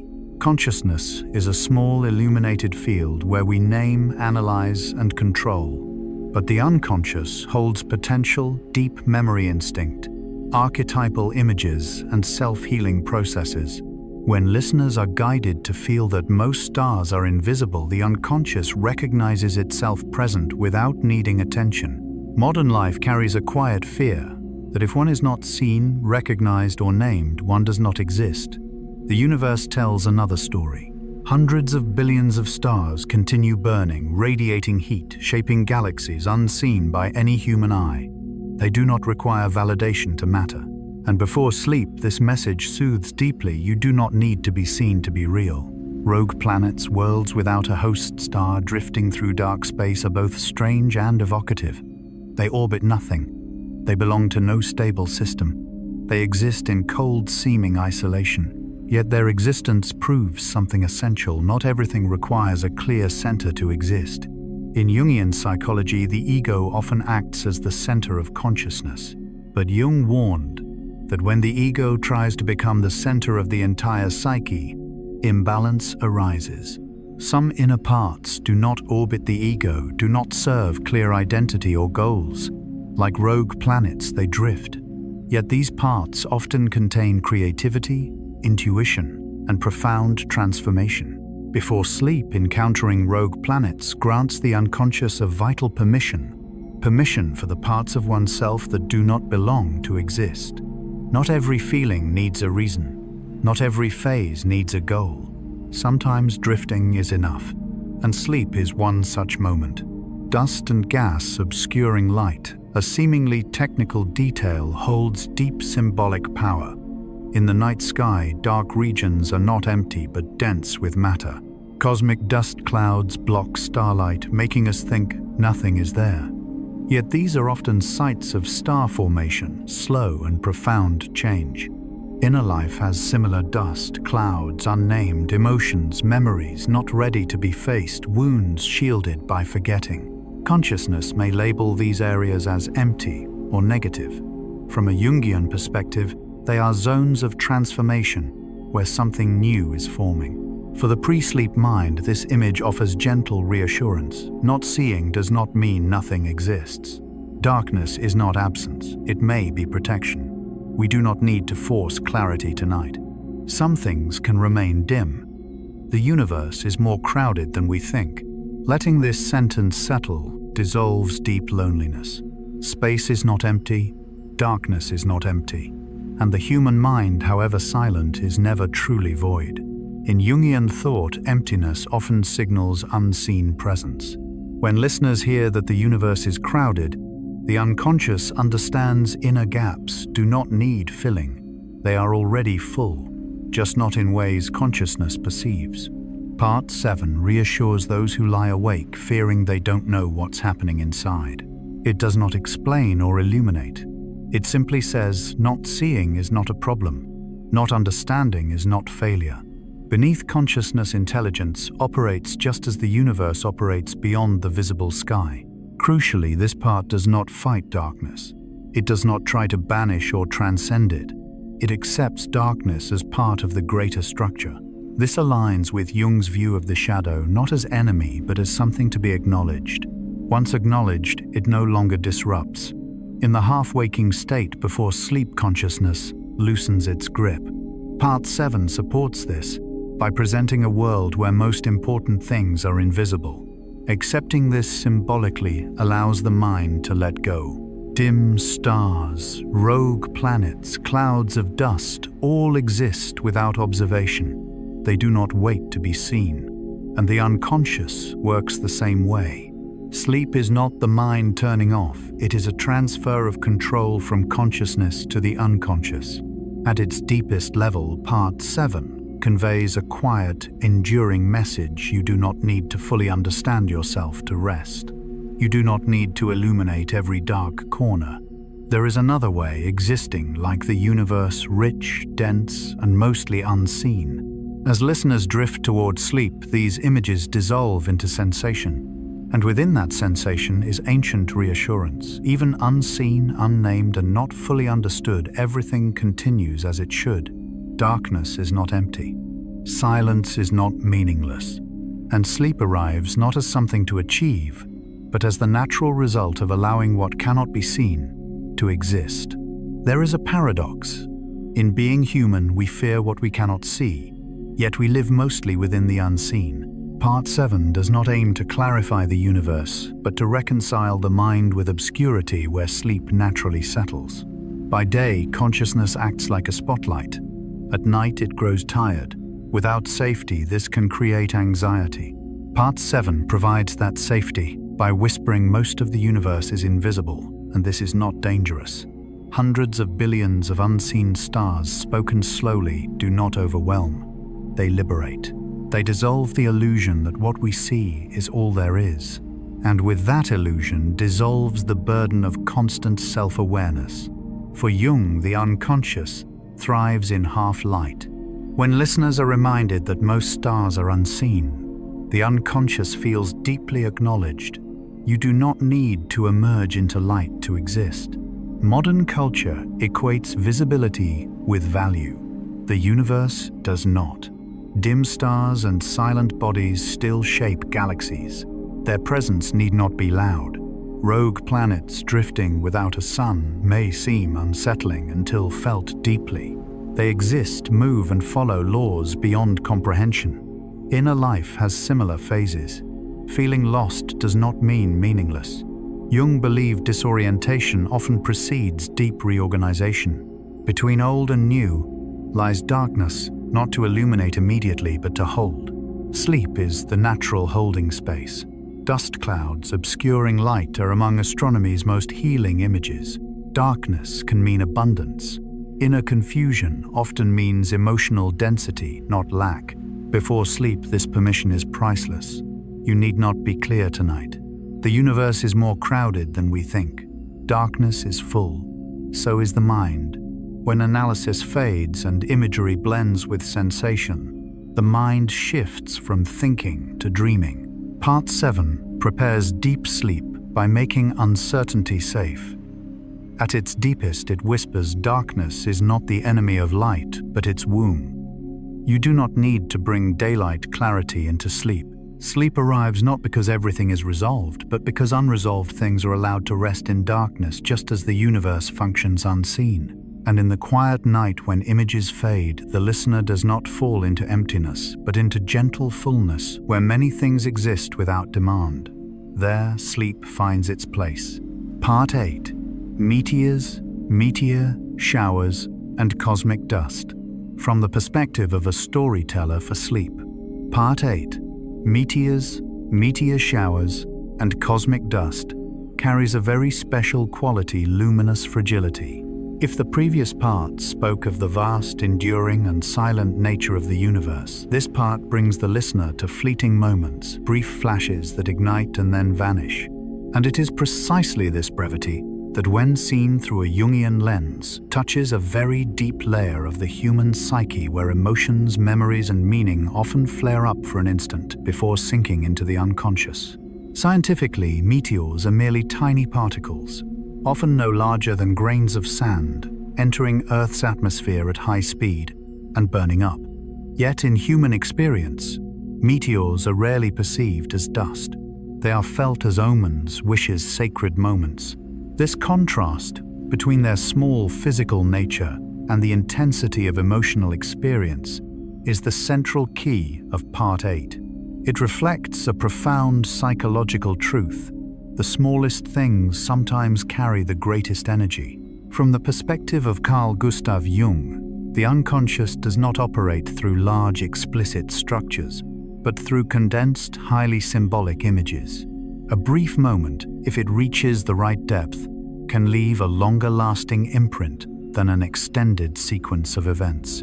A meteor, with its short but brilliant trajectory, is a perfect symbol for the way the unconscious records and transforms experience. When listeners before sleep are reminded that meteors are simply dust burning in the atmosphere, this does not diminish their beauty. On the contrary, it makes that beauty more intimate and human. For humans are the same, small, fragile, vulnerable, yet capable at certain moments of blazing with emotion, creativity, or deep insight. And like meteors, such moments do not last. They endure just long enough to be felt, then fade. Meteor showers, events that occur when Earth passes through streams of dust, left behind by comets, carry a different rhythm, no longer solitary but cyclical. Dust particles released hundreds or even thousands of years ago continue drifting through space. And when Earth encounters them again, they ignite together, creating a rain of light. At a deep psychological level, this is a profoundly meaningful image. It suggests that some things in human life do not disappear even when we believe they have passed. Old memories, unnamed emotions, abandoned dreams, these can persist as dust within the unconscious. Most of the time we do not notice them, but at certain moments when conditions align, they rise together, flare brightly, and then fade. In the context of listening before sleep, the image of meteor showers is deeply soothing. It helps listeners understand that the sudden appearance of memories or emotions at night is not a failure. It is a natural cycle of the mind. Just as Earth does not actively create meteor showers, the mind does not intentionally summon the past. They meet when the time is right. Fireballs or bolides exceptionally bright. Meteors, sometimes leaving long, luminous trails, carry yet another tone. They are rare, powerful, unforgettable. In human life, similar experiences exist, brief moments that shake us, events that alter how we see the world. Jung referred to such moments as numinous experiences, both captivating and humbling, revealing something greater than the self. When told in a slow, warm voice, fireballs lose their startling quality. They become reminders that not all powerful experiences need to last. Some moments only need to occur once to leave a mark. And before sleep, accepting that life is shaped not only by long narratives but also by brief flashes helps the mind release the pressure to be continuous. The lingering trail of a meteor holds subtle symbolic meaning. Though the particle has burned away, its trace remains suspended in the atmosphere for a while.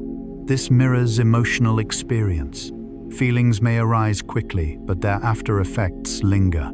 And it is precisely these after effects that the unconscious retains, reflects upon, and sometimes transforms into dreams. Earth constantly collides with space, a scientific fact that often surprises people. We tend to imagine Earth as stable and separate, yet countless particles of cosmic dust enter the atmosphere every day. Most are so small we never notice them, but they are there, interacting, becoming part of the planet. Psychologically, this is a beautiful metaphor for inner life. Humans do not exist in closed systems. Each day we collide with countless signals, words, glances, memories, images, emotions from others. Most are fleeting, unregistered by consciousness, but the unconscious records them. And at night, when consciousness rests, these small collisions may surface as vague sensations, brief dreams, or a nameless drowsiness. Part 8, when heard before sleep, helps normalize these inner movements. It suggests that a mind not completely still is not a problem. Just as Earth cannot stop interacting with space, the human psyche cannot detach from experience. What matters is not avoiding collision, but having an atmosphere gentle enough to transform it safely. In this sense, the atmosphere is sleep itself. It burns away the sharp fragments of the day, turning them into brief light, then letting them dissolve. Through meteors and meteor showers, Part 8 tells a comforting story. The mind possesses subtle, self-protective mechanisms even when we are unaware of them. At its deepest level, this part does not portray collision as danger, but as vitality. Without collision, there is no light. Without dust, there are no meteors. Without fleeting emotions or passing thoughts, psychological life becomes rigid. Sleep here is not absolute stillness, but continuous transformation, like the atmosphere working quietly each night. Part 8, therefore, holds a unique beauty for sleep listening. It does not lull through total silence, but through the rhythm of small movements, gentle enough not to startle, yet real enough to remind the mind that it is alive, connected to a dynamic universe. As listeners drift into sleep, images of meteors, showers, and glowing trails are no longer remembered as knowledge. They dissolve into sensation, a feeling that what comes and goes in the mind does not need to be held. It can ignite, shine, and fade, and that is enough. There is something strange in how humans respond to meteors. We know they last only an instant. We know they vanish as soon as they appear. And yet in that brief moment we pause, hold our breath, and silently wish something personal. Not because meteors promise fulfillment, but because they create a gap in the flow of habitual thought. Through that gap, the unconscious speaks. In daily life, the mind rarely has space. One thought follows another. One task leads to the next. But meteors, appearing too quickly to analyze, force the mind to feel rather than think. And this state is very close to deep sleep. Jung believed the unconscious speaks not in long sentences but in brief, potent images. Meteors are such images. They do not stay long enough for reason to claim them. They flash and disappear, leaving an echo. And the unconscious works primarily with echoes. Meteors are tiny particles burning in the atmosphere. Repeating this gently shifts wonder from outside to inside. Humans, too, are fragile beings existing briefly within cosmic time. Yet this brevity intensifies the density of experience. Before sleep, accepting that beauty need not endure is deeply liberating. Many remain awake, trying to hold on to moments, conversations, feelings, mistakes, joys. Part 8, Through Meteors, whispers some things only need to be seen, not kept. Meteor showers with dozens or hundreds of streaks resemble a rain of memories, clusters, rather than isolated moments. This mirrors the pre-sleep state when events from the day or even distant past suddenly arise together. Many worry when this happens, believing their minds won't settle. Meteor showers offer another view. This is cyclical, not malfunction. The mind, like Earth, passes through dense regions of memory. Things ignite together, then fade. Earth does not resist meteor showers. It does not alter its orbit or close its atmosphere. It continues moving, and the atmosphere does its work, transforming impact into light, then silence. Sleep does the same. It does not prevent memories, it transforms them. Fireballs and bolides, when described in a safe sleep context, represent intense emotions or powerful experiences. Such moments often surface at night when conscious defenses weaken. Jung described these as intrusions of the unconscious. But intrusion need not be dangerous. With a gentle atmosphere, a calm voice, steady breathing, intense emotions burn briefly and dissolve. This is crucial for those who fear their own emotions at night. The lingering glow after a meteor speaks softly. Even when something ends, its echo may remain. There is no need to forget instantly. Feelings may fade naturally. Depth psychology shows that suppressing emotions strengthens them. Allowing them to burn out safely is different. Part 8 suggests sleep as the safest place for this transformation. Earth's constant motion through space reminds us that perfect stillness does not exist. Even lying down, the heart beats, lungs breathe, and Earth travels through a sea of dust. Strangely, life exists because of this motion. Without atmosphere, small collisions would be catastrophic. With it, they become beauty. This is a powerful Jungian metaphor. Collisions are not inherently harmful. What matters is inner capacity to process them. Sleep provides that capacity. It softens impact, allowing experience to pass without injury. Part 8 restores trust in the mind's self-regulating ability. At its deepest level, this part speaks of permission. Permission for thoughts to arise and pass, for emotions to flare and fade, for memories to surface and settle. No holding, no pushing away, no analysis, just letting them pass like meteors through the sky. As drowsiness sets in, these images become rhythm, the rhythm of gentle collision, ignition, dissolution, a rhythm close to dreaming. Thus, Part 8 is not merely about astronomy. It is a wordless lesson in resting without emptiness. Rest does not mean nothing happens. It means what happens can pass safely. And when control loosens, sleep arrives not as a goal but as a consequence. Just as meteors do not strive to shine, sleep does not need to be forced. It comes when conditions are gentle enough. Part 9. The True Sky Under Perfect Darkness from the 9. Perspective of a Storyteller for Sleep. Part 9. The True Sky Under Perfect Darkness is not merely a story about astronomy or environment, but a deep whisper about memory, quiet loss, and the human need to return to primordial darkness. Here, darkness is no longer the enemy of light, but the condition that allows light to be truly seen both in the sky and within the psyche. Light pollution is on the surface a modern phenomenon, cities glowing endlessly, streets never fully dark, screens shining through the night. These bring safety, convenience, control. Yet within this brightness, something subtle has been obscured: the true night sky. The Milky Way, once familiar to our ancestors, has become rare, even foreign to many generations. From Carl Gustav Jung's perspective, this is not merely a visual loss, but a symbolic one. Jung believed humans need archetypal images to maintain psychological balance. The night sky, with its infinite depth and distant lights, was once one of the most powerful primordial symbols of the infinite, of meaningful smallness, of connection between the human and the whole. When artificial light obscures the sky, this symbol fades within the collective unconscious.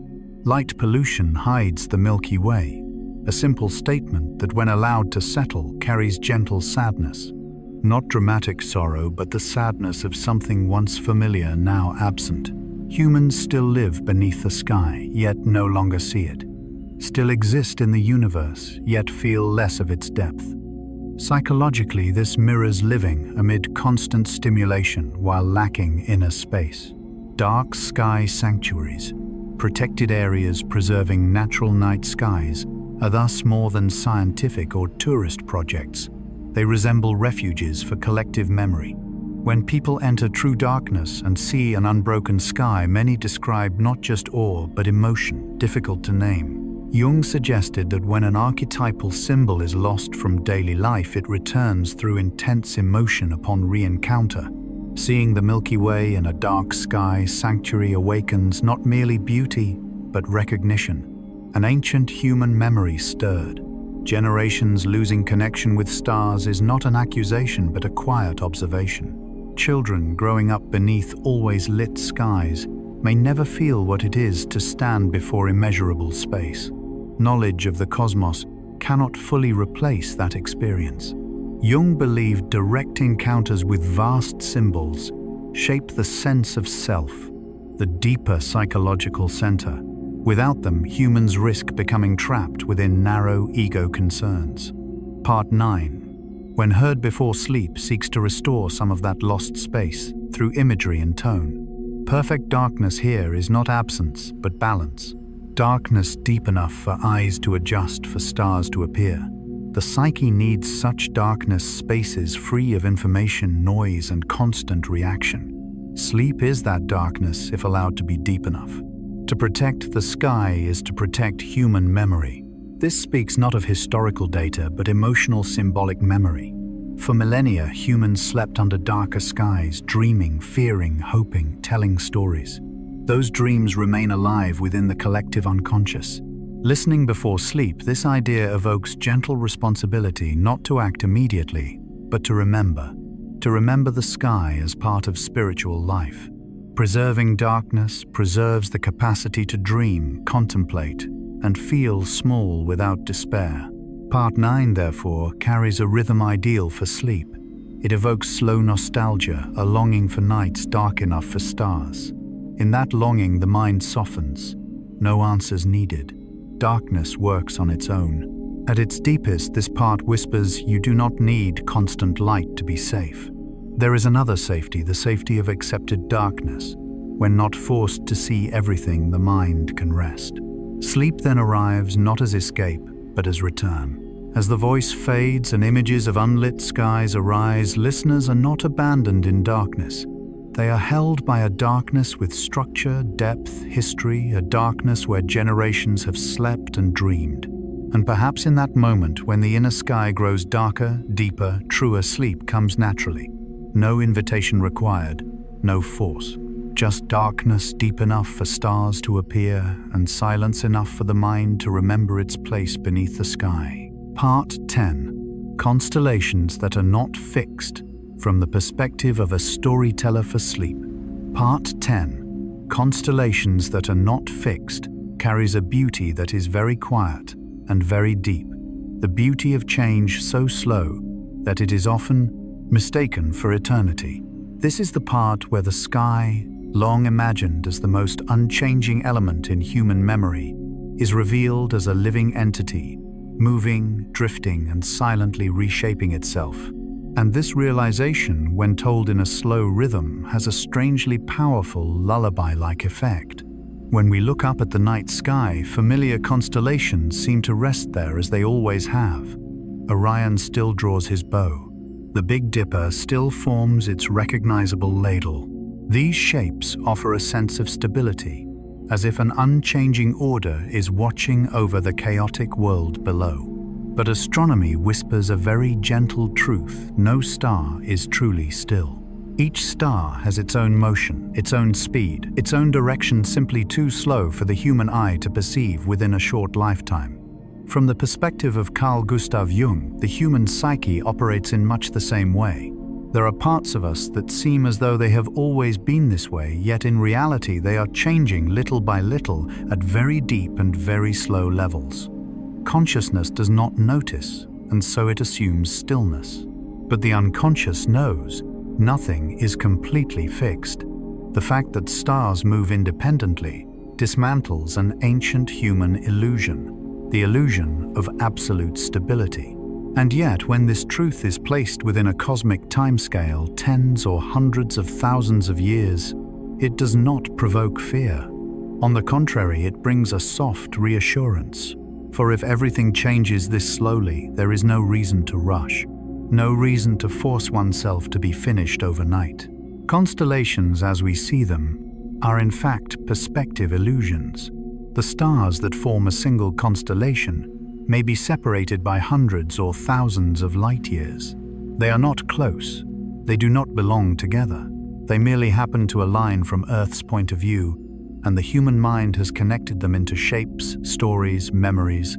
This truth is both scientific and profoundly Jungian. In depth psychology, Jung emphasized that humans naturally create form and meaning from fragments. We see patterns, even when those patterns exist only in perception. This is not an error, but the way the psyche creates order in a world too vast to grasp directly. In this sense, constellations are not merely astronomical illusions, but creative products of the human mind.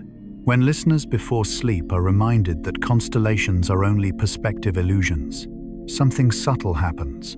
The mind begins to loosen its need to believe that familiar forms are eternal. This can be deeply soothing for those clinging tightly to an old self-image or an old life story. Part 10 whispers that the shapes you are living within may simply be the way you are seeing things at this moment. The shapes of constellations will slowly distort over time, not collapse, not disappear suddenly, just gradually warp and shift. This mirrors exactly how humans change at a deep level. We rarely become someone else overnight. We change through tiny shifts in perception values and reactions. And only when looking back years later do we realize how far we have traveled. In the context of sleep, listening, this image offers gentle comfort. You do not need to see your own change clearly right now. It is happening nonetheless, just like the movement of the stars. And sleep, rather than being an empty pause, may be part of that very process of transition. The sky of the past and the sky of the future differ from the present, an idea that opens space in a tired mind. What we see now is not the whole story. The sky our ancestors saw was different from ours, and the sky our descendants will see will be different still. There is no single correct or final version of the sky, only temporary moments of seeing.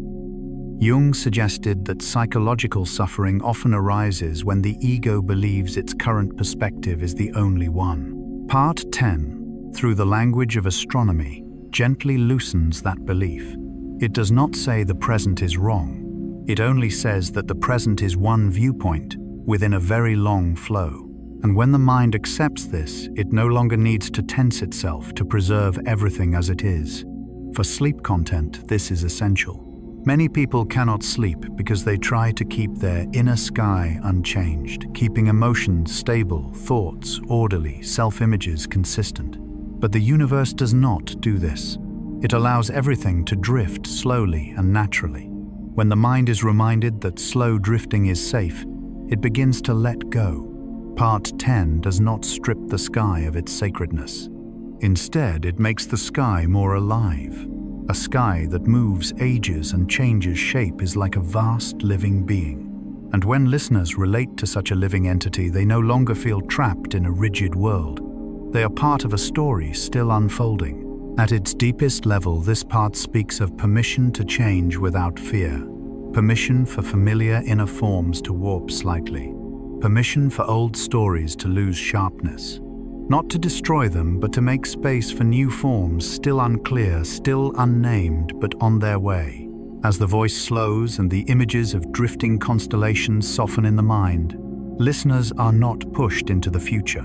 They are held in the present, yet a present that does not harden, a present that knows it is only a slice, and therefore it does not need to be perfect.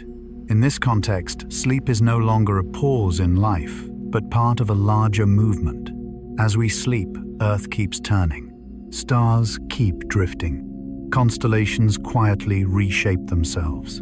And the psyche, like the sky, continues to shift without needing our supervision. There is a beautiful paradox in the human relationship with the sky. We look to it for stability, yet it never stands still. And strangely, this movement does not unsettle us if it happens slowly enough.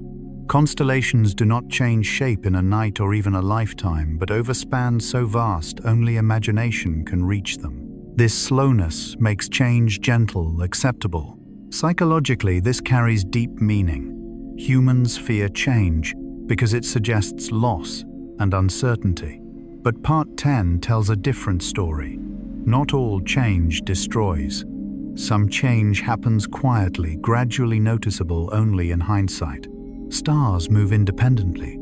This breaks the romantic image of a tightly bound sky, but opens a more humane view. Each star has its own path, speed, history. There is no true formation, no fixed arrangement. And yet in the present moment they form a picture harmonious enough for humans to find meaning. At a deep psychological level, this reflects Jung's view of humanity. Each individual is a unique process, never fully identical to another.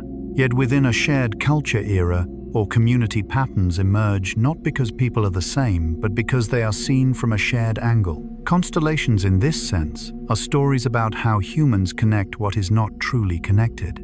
This is not wrong. It is how life becomes livable. But Part 10 invites one more step, recognizing that these connections are not permanent. They change as perspective changes. For the pre-sleep mind, this is deeply freeing. Many are trapped in old inner constellations, roles, beliefs, self-stories that once helped them survive. Over time, these shapes distort and no longer fit, often causing fear. Part 10 whispers that distortion is not failure, but movement. Constellation shapes warp over time, not because they weaken, but because stars move at different speeds and distances. Placed beside human life, this truth becomes gentle. We do not change because we are wrong. We change because we are still living.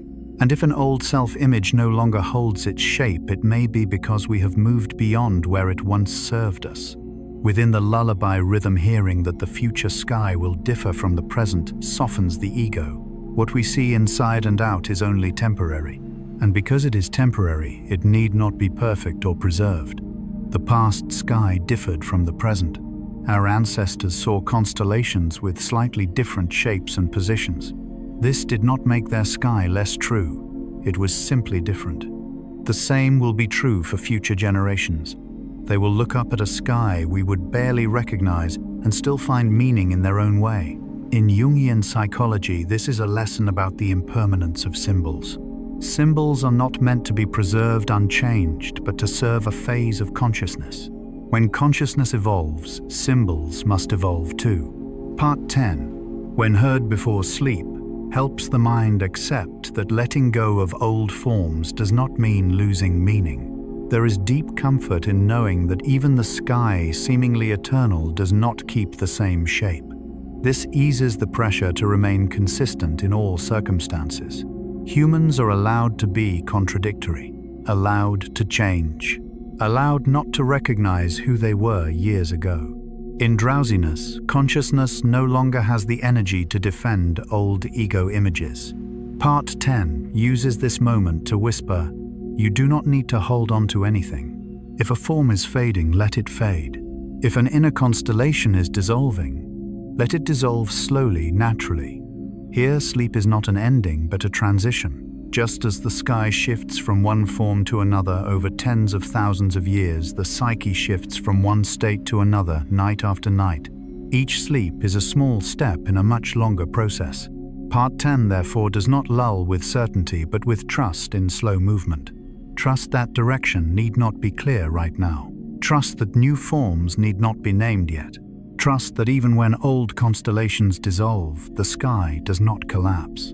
And as the voice fades and the images of constellations drift in imagination, listeners do not fall into emptiness. They fall into a peaceful current, where everything is allowed to change without warning or explanation. At its deepest level, Part 10 offers a rare gift, permission to be a process rather than a fixed shape. When this gift is received, the mind no longer needs to strain to exist. It can rest. And in the night, as the inner sky grows dim and familiar constellations dissolve into darkness, sleep arrives not as loss, but as a natural step within the long journey of consciousness. Part 11. The Sky of Two Hemispheres. From the Adid, Perspective of a Storyteller for Sleep. Part 11. The Sky of Two Hemispheres carries a very quiet, very human beauty, the beauty of difference without division. Here the sky is no longer a single dome shared by all, but separates into different experiences north and south, depending on where one stands. And this difference, when viewed through a Jungian lens, becomes a gentle lullaby about diversity of perception and the capacity for empathy. Each hemisphere has its own sky. At first glance, this seems merely an astronomical fact, but when allowed to settle slowly, it reveals something deeper. No single viewpoint encompasses all of reality. Those in the northern hemisphere never see the signature stars of the south. Those in the southern hemisphere do not directly experience the northern sky. Not because anyone lacks something, but because each person is given only a portion of the sky enough for where they live. Carl Gustav Jung believed consciousness is inseparable from position, not only geographical, but cultural, historical, psychological. We never see the world as it is, but always from a particular standpoint. That standpoint shapes what feels familiar, sacred, meaningful. The two-hemisphere sky is a perfect image of this principle. The Southern Cross is a poetic example. For those in the Southern Hemisphere, it is a guiding constellation tied to navigation and safety. For many in the North, it exists only in books, distant, abstract. This does not diminish its meaning. It shows that meaning arises from relationship, not from the object alone. The Magellanic Clouds evoke the same feeling. For those who have never seen them, they are beautiful names. For those who have gazed at the southern sky in perfect darkness, they are quiet, cosmic neighbors. In depth, psychology's such direct experience always outweighs description. As listeners before sleep are guided through the idea that each hemisphere has its own sky, the mind loosens its demand for a single universal story. A softer feeling emerges. Each person lives within their own version of the world, and this does not need correction. Part 11 comforts those who often feel different or out of place. Culture tied to geography is not only about climate or resources, but about the skies that shaped imagination. Myths, stories, archetypes grew under specific skies. Northern stories reflect northern constellations. Southern stories reflect southern ones. None are more correct than others. They mirror the sky that watched over them. Jung called these expressions of the collective unconscious universal images shaped by local conditions. Part 11, heard while drowsy, helps listeners feel that human differences are not errors, but natural outcomes of different skies. Understanding this reduces judgment of others and of oneself. A shared universe, different experiences, is the key phrase here. Though we live in one cosmos, no two experiences are identical. This applies not only to astronomy but to inner life. Two people may live in the same situation and feel completely differently, not because one is wrong, but because their standpoints differ. For sleep, this message is deeply soothing. Many lose sleep, comparing themselves to others. Why do I feel this way when others do not? Part 11 gently untangles that knot. By placing it in a cosmic frame, difference does not need resolution, only understanding. The two-hemisphere sky also invites humility. No one sees everything. No one holds the whole sky. Each person carries only a fragment of stellar memory, and therefore we need one another for the human story to be whole. At its deepest, this is a gentle invitation before sleep. You do not need to know everything. Your portion is enough. As the voice slows and images of different skies dissolve into imagination, listeners are not pulled away from their own world. They remain, but with a wider sense. Their experience, though different, belongs to the same universe. This sense of belonging without sameness creates deep safety, ideal for sleep. Here, sleep is not withdrawal from the world, but rest within one's own world. A world shaped by the sky one has seen, the stories one has heard, the images embedded in the unconscious. When that world is allowed to be itself without comparison or correction, the mind relaxes. Part 11 lulls not through sameness, but through accepted diversity. You do not need to see the same stars as others for your sleep to matter.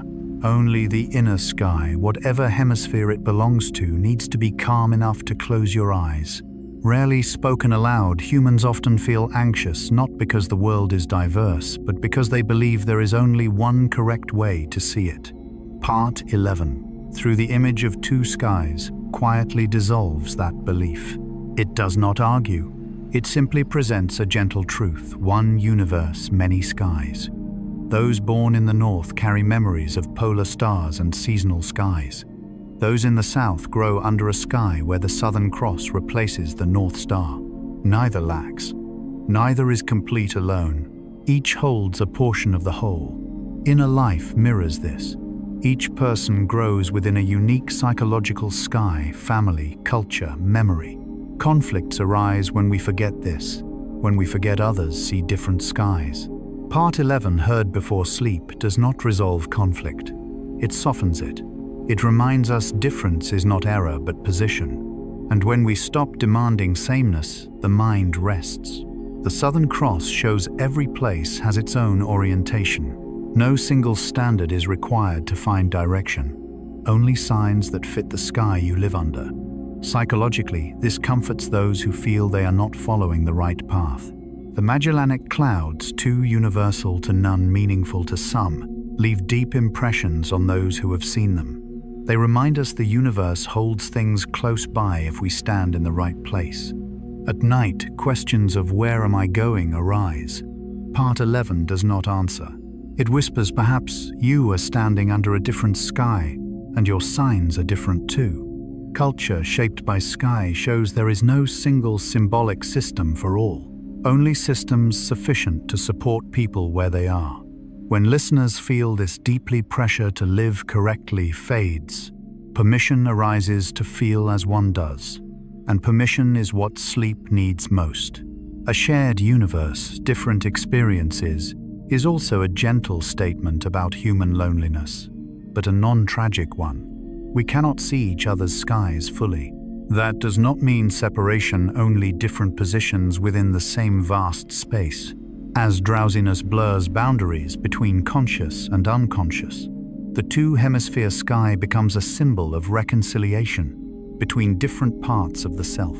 There are northern parts familiar, structured, and southern parts emotional, unnamed. Neither needs elimination. They simply do not see the same sky. At its deepest, Part 11 invites the mind to stop demanding total unity, to stop forcing experiences into a single story, to allow different parts to coexist like different skies on the same planet. As the voice fades and images of north and south merge into feeling, listeners are not asked to choose. They need not stand elsewhere. They only need to remain where they are under their own sky, knowing it is enough.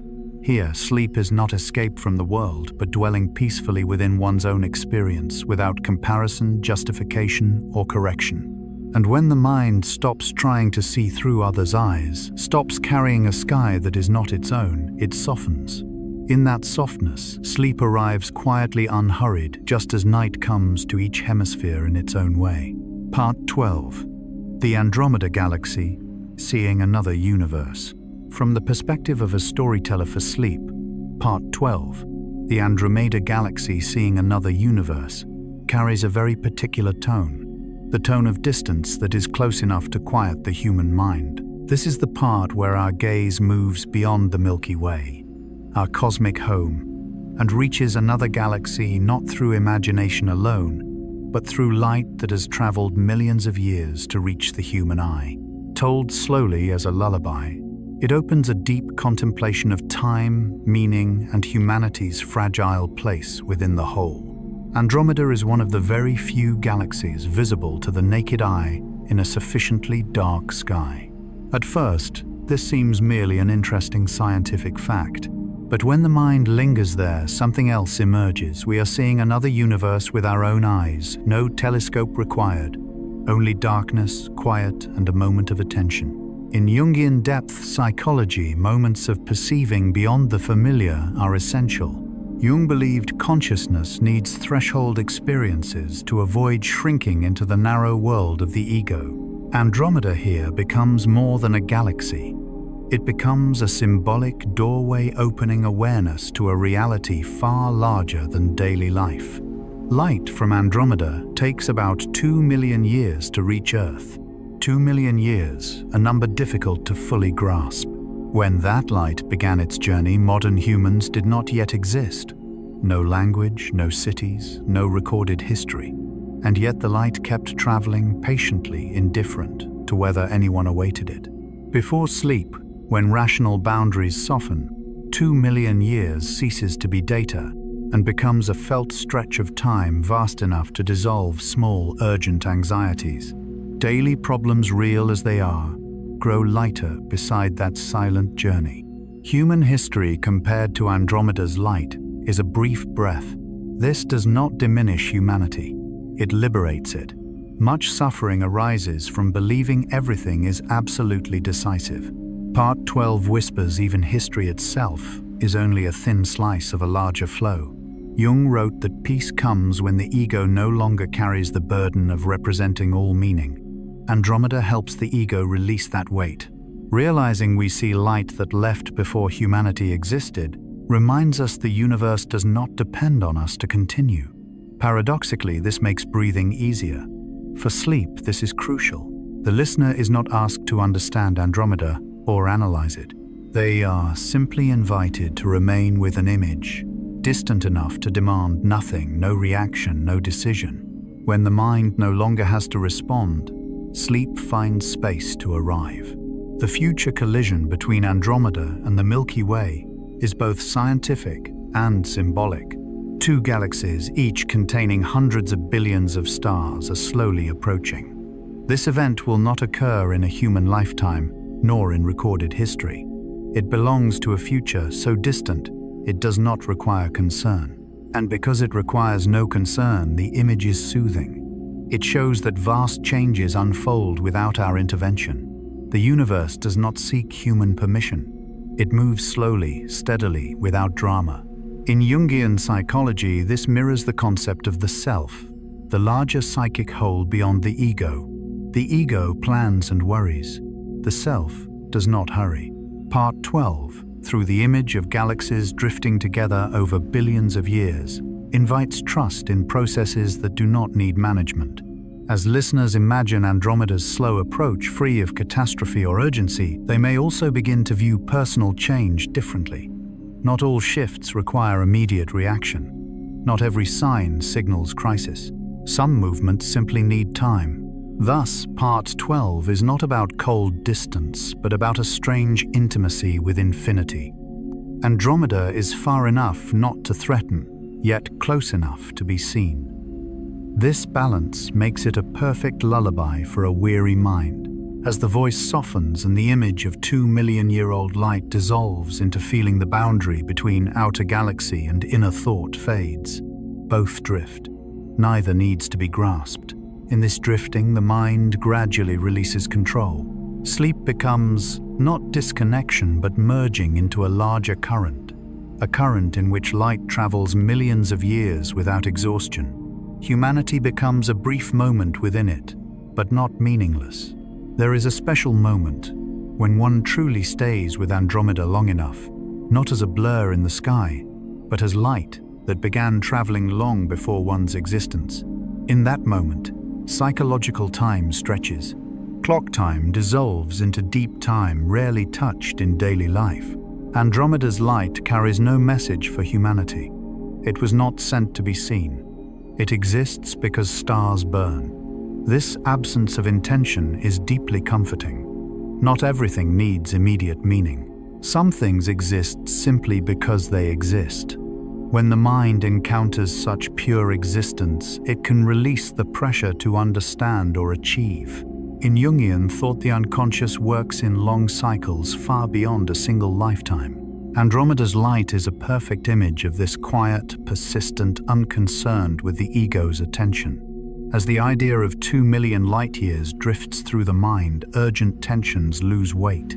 They become ripples in a vast stream. And in that stream, sleep has room to appear naturally. Human history seen from Andromeda is dense and brief. Part 12 does not deny human value, it restores proportion. When proportion returns, a gentle humility emerges, not diminishing, but freeing. One no longer needs to carry the world. The future merging of galaxies, told slowly, becomes non-threatening. No instant destruction, only gradual reorganization over billions of years. Inner change mirrors this. Deep shifts rarely happen overnight. They unfold across many nights, dreams, silences. Andromeda is both other and near. It is not the Milky Way, yet it belongs to the same universe. Psychologically, this speaks to parts of ourselves once labeled foreign. Seen from distance, they reveal themselves as other inner galaxies, still part of the same psyche. Jung believed maturity means expanding consciousness to contain the other, not eliminating it. Andromeda becomes a symbol of that expansion. We need not go there or fully understand it, only know it exists, and that its light has reached us. Before sleep, containing is more important than understanding. Part 12 offers an image wide enough for the ego to step aside. When it does, the unconscious begins its quiet work. There is deep comfort in knowing Andromeda's light crossed darkness, dust, and emptiness to arrive not by intention but by nature. Likewise, deep meanings within us do not need forcing. When conditions are gentle, they rise often in dreams. Placed near the end of a long sleep journey, Part 12 opens a vast silence. The listener no longer observes Andromeda, they become part of the flow of light and time. As the voice fades and the galaxy softens into darkness, the listener is not left in emptiness.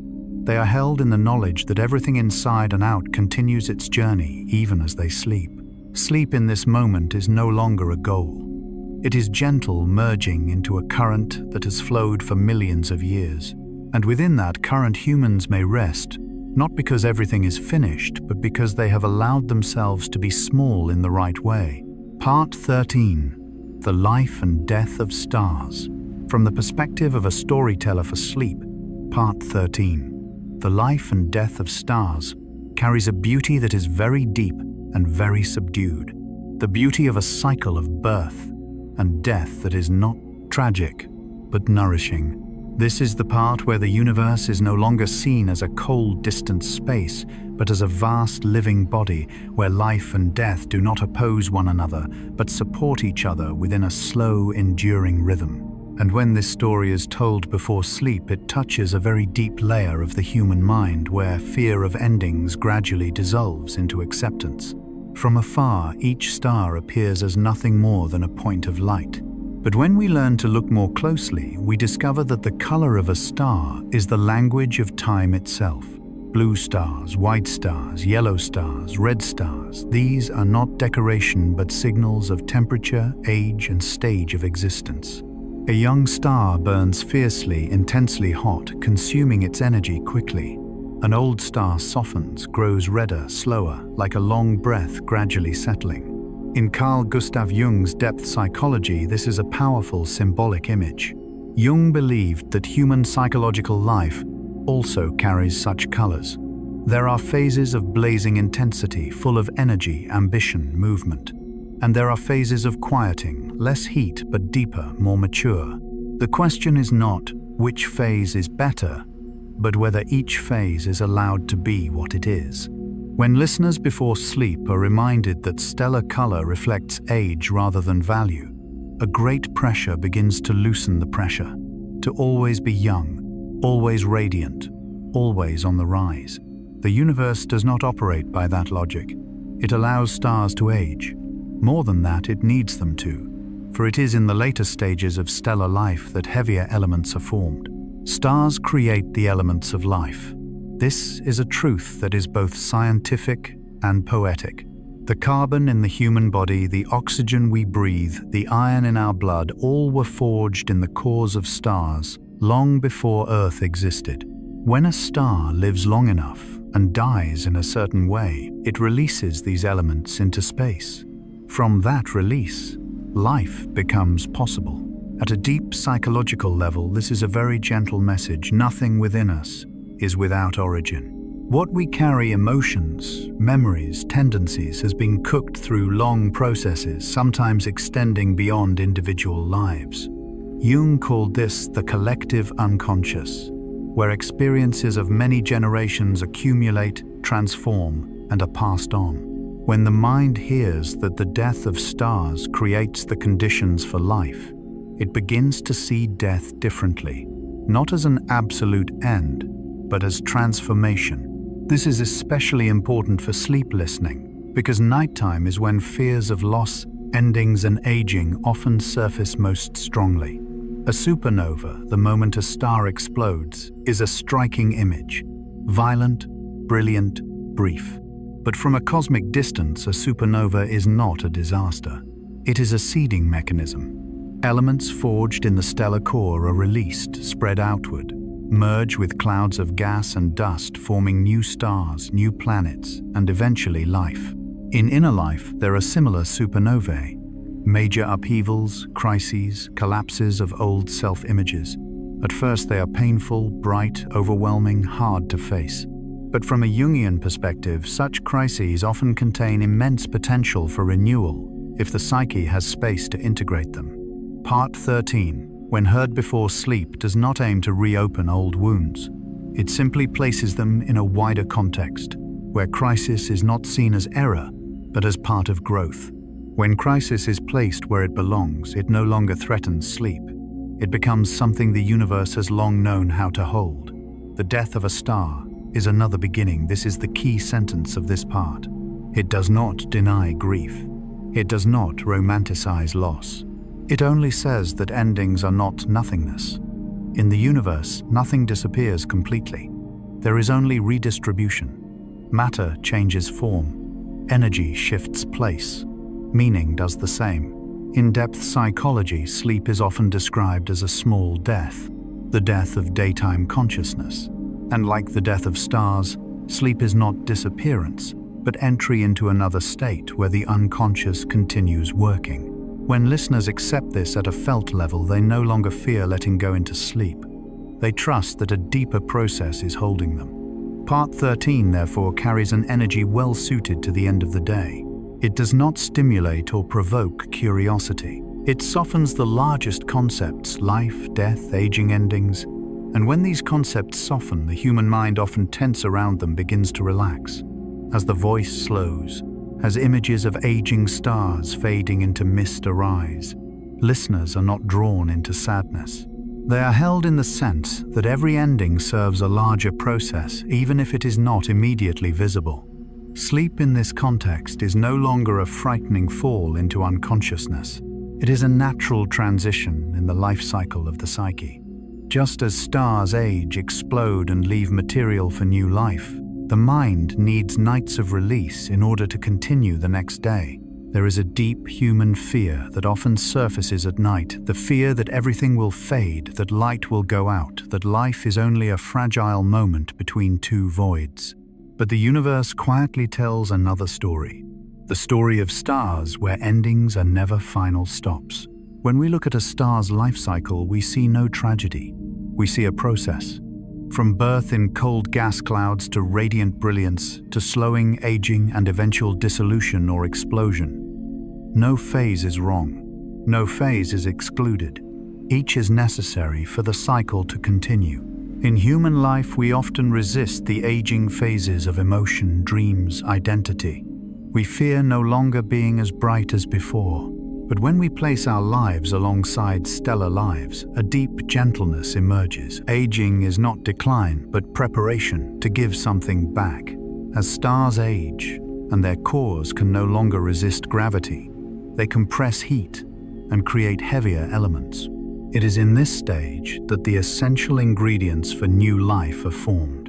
This means that what is most valuable is not created at peak intensity, but when energy begins to slow. In Jungian psychology, this image is crucial. Jung believed that midlife, when outward energy diminishes, is when new elements of the soul can form empathy depth, the capacity to hold contradiction. Like stars, if humans resist this phase, they feel empty. If they accept it, they grow richer. A supernova's brilliance is brief, but its consequences last millions or billions of years. Dust and gas from the explosion wander through space, merge with new clouds, become material for other stars. In a very real sense, no star dies without leaving traces. This touches a deep human fear that one's life will leave nothing behind. But the universe offers a gentle truth: traces are not always visible immediately. Some persist as influences, memories, perspectives living on in others, like stardust drifting through space. The death of stars, then, is not disappearance, but dispersion. In depth psychology, many pains also need to disperse, not remain fixed, but be broken down, spread out, gradually integrated. Sleep is one of the most natural ways this dispersion happens. When we sleep, consciousness temporarily dies. Structures of control, analysis, judgment dissolve.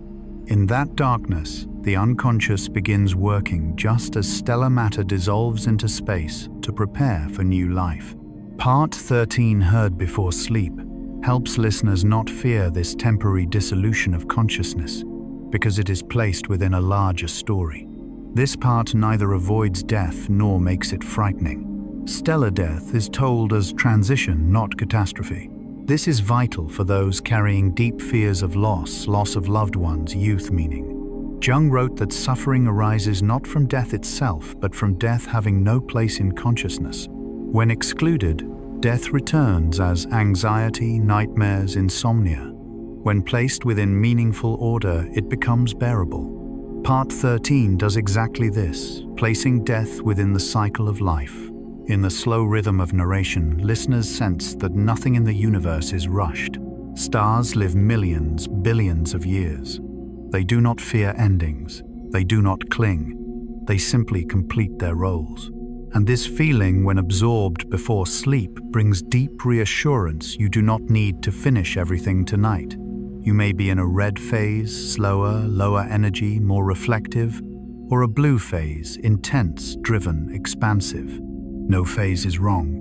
None must be hurried or prolonged. The universe does not rush young stars to age, nor force old stars back into youth. Everything follows its own rhythm. Part 13 is therefore not just astronomy, but a deep permission granted to the psyche, permission to be in the phase you are in. When resistance to oneself ends, the mind softens. Sleep arrives as agreement, not force. As the voice fades, as images of stars exploding and dissolving blur, listeners are not pulled into sorrow. They are held in the sense that every dissolution serves another formation, perhaps unseen but coming. Sleep in that moment becomes a small supernova of the mind. Consciousness dissolves, leaving space for dreams, new connections, new understandings. And by morning from those fragments, a new day forms. Part 14. Extreme Objects. From the perspective of a Riven, storyteller for sleep. Part 14. Extreme objects does not carry sensational or frightening tones, despite addressing the most intense phenomena in the universe.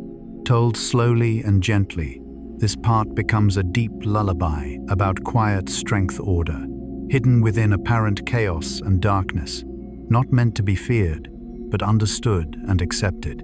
Neutron stars are among the most extreme objects known, a mass equal to the Sun, compressed into a space only a few dozen kilometers wide. The human mind can barely imagine such density. But when we stop trying to picture it logically and simply stay with the sensation of compression, neutron stars take on a different meaning: absolute concentration. In Jung's view, there are psychological states that are similarly compressed. Periods when life narrows, energy withdraws inward, condensing deeply. These phases often frighten people because they feel heavy, dense, even dark. But Jung believed that the greatest potential for transformation forms precisely within such compression. A neutron star does not explode again. It does not display itself. It simply exists, quiet, massive, profoundly stable. Before sleep, this image comforts those who feel overwhelmed or pressured. It whispers compression does not mean imminent collapse. Sometimes it is the most stable state possible. Pulsars, rapidly rotating neutron stars, emitting precise pulses, introduce a different rhythm. Their pulses are so regular that humans call them the universe's most accurate clocks. Amid cosmic chaos, there exists perfect rhythm. For the insomniac mind, this is deeply soothing. Sleeplessness often feels like inner disorder. Pulsars tell another story. Even born from stellar death, rhythm remains not imposed, but inherent. Imagining a pulsar's steady pulse before sleep can unconsciously guide breathing. No effort, no technique, just letting an outer rhythm remind the body of its own. When breath finds its natural cadence, sleep gains ground. Magnetar's neutron stars, with immense magnetic fields, are often described through terrifying numbers. But beyond numbers, they symbolize invisible forces shaping everything. Human life has similar fields, deep emotions, core beliefs, primal memories, unseen, yet shaping perception and behavior. Jung called these archetypes powerful, unconscious structures that create deep psychological order. Hearing about magnetars before sleep helps reconcile with strong inner forces. Not all intense emotions need suppression. Power itself is not the problem. Unrecognized power is. When recognized, force becomes structure.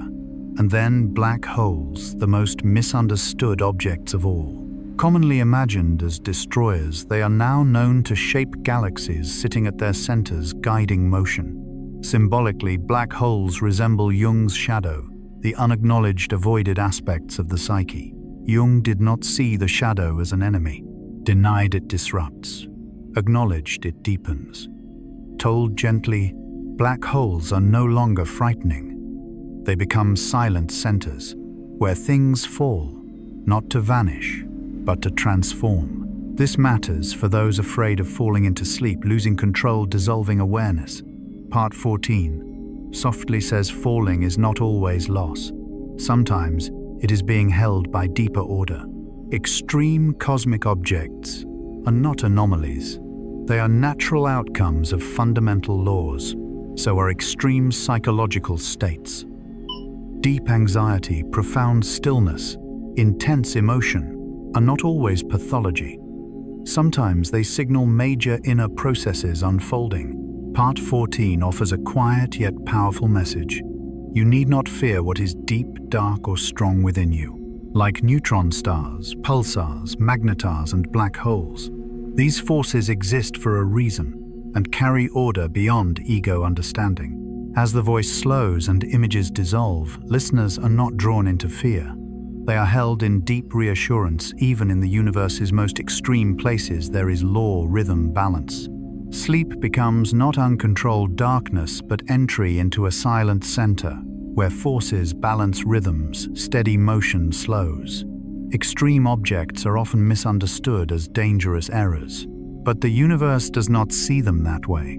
They are results of processes reaching full depth, where matter and energy converge rather than scatter. Seen through the rhythm of sleep, this convergence feels like gathering, returning, resting from daytime fragmentation. Modern minds rarely experience such convergence. Thoughts scatter, emotions pull outward. Exhaustion comes from dispersion. Part 14 tells the opposite story. Density and depth can be stability. Neutron stars exist in perfect balance between gravity and quantum pressure. Remove one and collapse follows. Balance, not absence of pressure, creates stability. This is a powerful metaphor for the psyche. Many people try to fully relax while still under immense inner pressure. Neutron stars show another form of rest, stable concentration held, not shattered. Pulsars teach trust in rhythm. Control through thought fails before sleep. Rhythm does not require understanding. It only needs to be felt.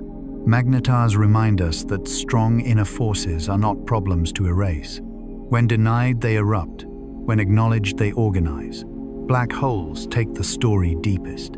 No light, no clear image, no familiar information yet, not nothingness. Maximum density, maximum order. Psychologically, some inner regions remain unknowable. Fear of them peaks before sleep. Part 14 whispers, not all darkness needs light. Some darkness holds structure. Black holes sit at galactic centers, shaping orbits silently.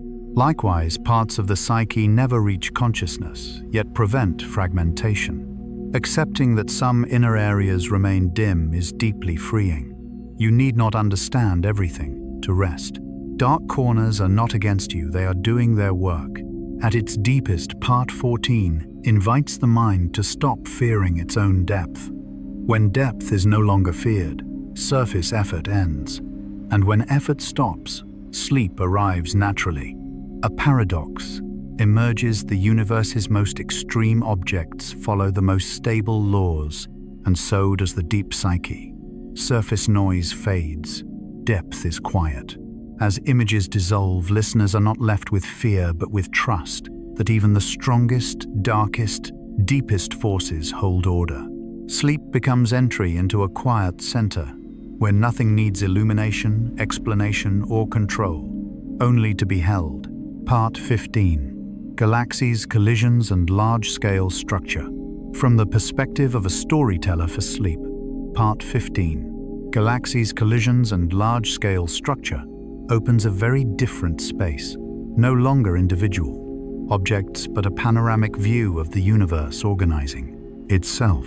This is the part where feelings of loneliness, disorientation, or inner chaos can be placed within a far wider context, one in which every movement, whether slow or intense, is part of a deep order quietly unfolding. When we look up at the night sky, galaxies appear as faint smudges. But as science expands our vision, we discover that galaxies are not alike. Some spiral gracefully like open arms. Some are elliptical, rounded, and calm. Others are distorted, stretched as if caught in the middle of an unfinished transformation. There is no standard shape, no single template, and the universe does not try to force everything into uniformity. In the depth psychology of Carl Gustav Jung, this image closely mirrors his view of the human psyche. Jung believed that each individual is a unique structure formed through layers of experience, inheritance, culture, and the unconscious. There is no correct type of person. There are only different structures seeking their own balance. Galaxies, in their diversity of forms, become a gentle mirror of the diversity of inner life. Collisions between galaxies are among the most misunderstood cosmic phenomena. In popular imagination, a collision suggests sudden, violent destruction. But in the universe, galaxy collisions unfold over millions, even billions of years. Stars rarely collide directly. Instead, gravity bends, orbits, stretches spiral arms, mixes gas and dust, and triggers new star formation. What we call a collision is in truth a very slow restructuring. When this is placed alongside psychological life, a deep comfort appears. Major inner conflicts, shifts of identity, crises of meaning, clashes between roles are rarely resolved in a single moment. They move slowly, sometimes painfully, sometimes vaguely, sometimes seeming endless. But like galaxies, the human psyche has time to reorganize. Nothing needs to be finished immediately. Nothing needs to become clear all at once. Part 15. When heard before sleep, offers a gentle reassurance to those who feel caught in the collisions of their own lives. It whispers you are not breaking apart, you are inside a longer process. And it is precisely the refusal to rush conclusions that allows a new structure to emerge. Galaxy clusters widen the view even further. Galaxies do not exist in isolation. They are bound by gravity into clusters, then superclusters, then immense networks stretching across hundreds of millions of light-years. At this scale, the universe appears not as randomness, but as a delicate web where everything influences everything else, even across vast distances. In Jungian psychology, this closely resembles the collective unconscious. No mind exists entirely alone. Each individual is held within an invisible network of history, culture, symbols, and shared memory. We believe we think alone, yet many thoughts were formed long ago, transmitted, shared, and carried in layers beyond conscious awareness. Listening to galaxy clusters before sleep can lighten the burden of feeling that one must carry everything alone. Your emotions, anxieties, and existential questions are not yours alone. They have been carried by many others under different skies in different eras. And this sense of not being alone when it reaches the unconscious has a powerful lullaby effect. Nothing stands still in the universe. This is the distilled message of Part 15. But crucially, motion does not mean chaos. Every movement follows stable laws, operating on timescales unfamiliar to human perception. In daily life, we often fear change because it happens too quickly for consciousness to adapt. But placed in a cosmic context, change reveals a different lesson. Change is the most natural state. Stillness does not exist. And when we stop demanding stillness, the mind begins to soften. Part 15, therefore, carries an energy well suited to the moments before sleep. It does not stimulate or overwhelm. It stretches the felt sense of time. When time stretches, worries that once felt cramped begin to breathe. And when the mind has space, sleep arrives naturally. As the voice slows, as images of galaxies colliding silently over millions of years appear like a slow current, listeners are not drawn into drama. They are held in a different feeling that everything is happening without requiring their intervention. A larger order is at work. Sleep in this context is no longer a pause in life, but part of a vast movement. While you sleep, galaxies continue to drift, clusters evolve, the universe keeps organizing itself. And so do you. No effort, no control, just allowing yourself to flow with that slow current. Much human exhaustion comes from the feeling that everything is happening too fast, too strongly, too much, and without order. Living on a short human timescale, we confuse motion with chaos. But seen from a larger scale, a gentle truth emerges. There is no absolute chaos, only movements unfolding on timescales longer than we can sense. At that scale, galaxies are not static objects, but immense flows of matter, energy, and time. Each galactic shape is the temporary result of billions of years of interaction, gravity, collision, rotation, release. And no shape is final. No galaxy ever completes itself and stops. In inner life, humans often carry a quiet longing to be finally stable, to be fully defined, to become a final version. But the universe does not operate this way. And when images of galaxies enter the mind before sleep, a great pressure dissolves the pressure to complete oneself. Spiral galaxies with their soft curved arms were not designed in advance. They are temporary outcomes of rotation and distribution at a given moment. Over millions of years, those arms shift, fade, reform elsewhere. Yet in the present moment, they are stable enough to be named, beautiful enough to be admired. This reflects how humans form identity. We name ourselves as someone at a stage in a role. That identity is not wrong, it is simply not permanent. Part 15, heard before sleep, gently loosens the fear that if identity changes, we will lose ourselves. The universe shows that changing form does not mean losing essence. Galaxy collisions at human speed look like events. At cosmic speed, they are processes so extended that they cannot be called events at all. There is no single moment when a collision begins or ends, only a slow interweaving of gravitational fields, gas clouds, stellar orbits.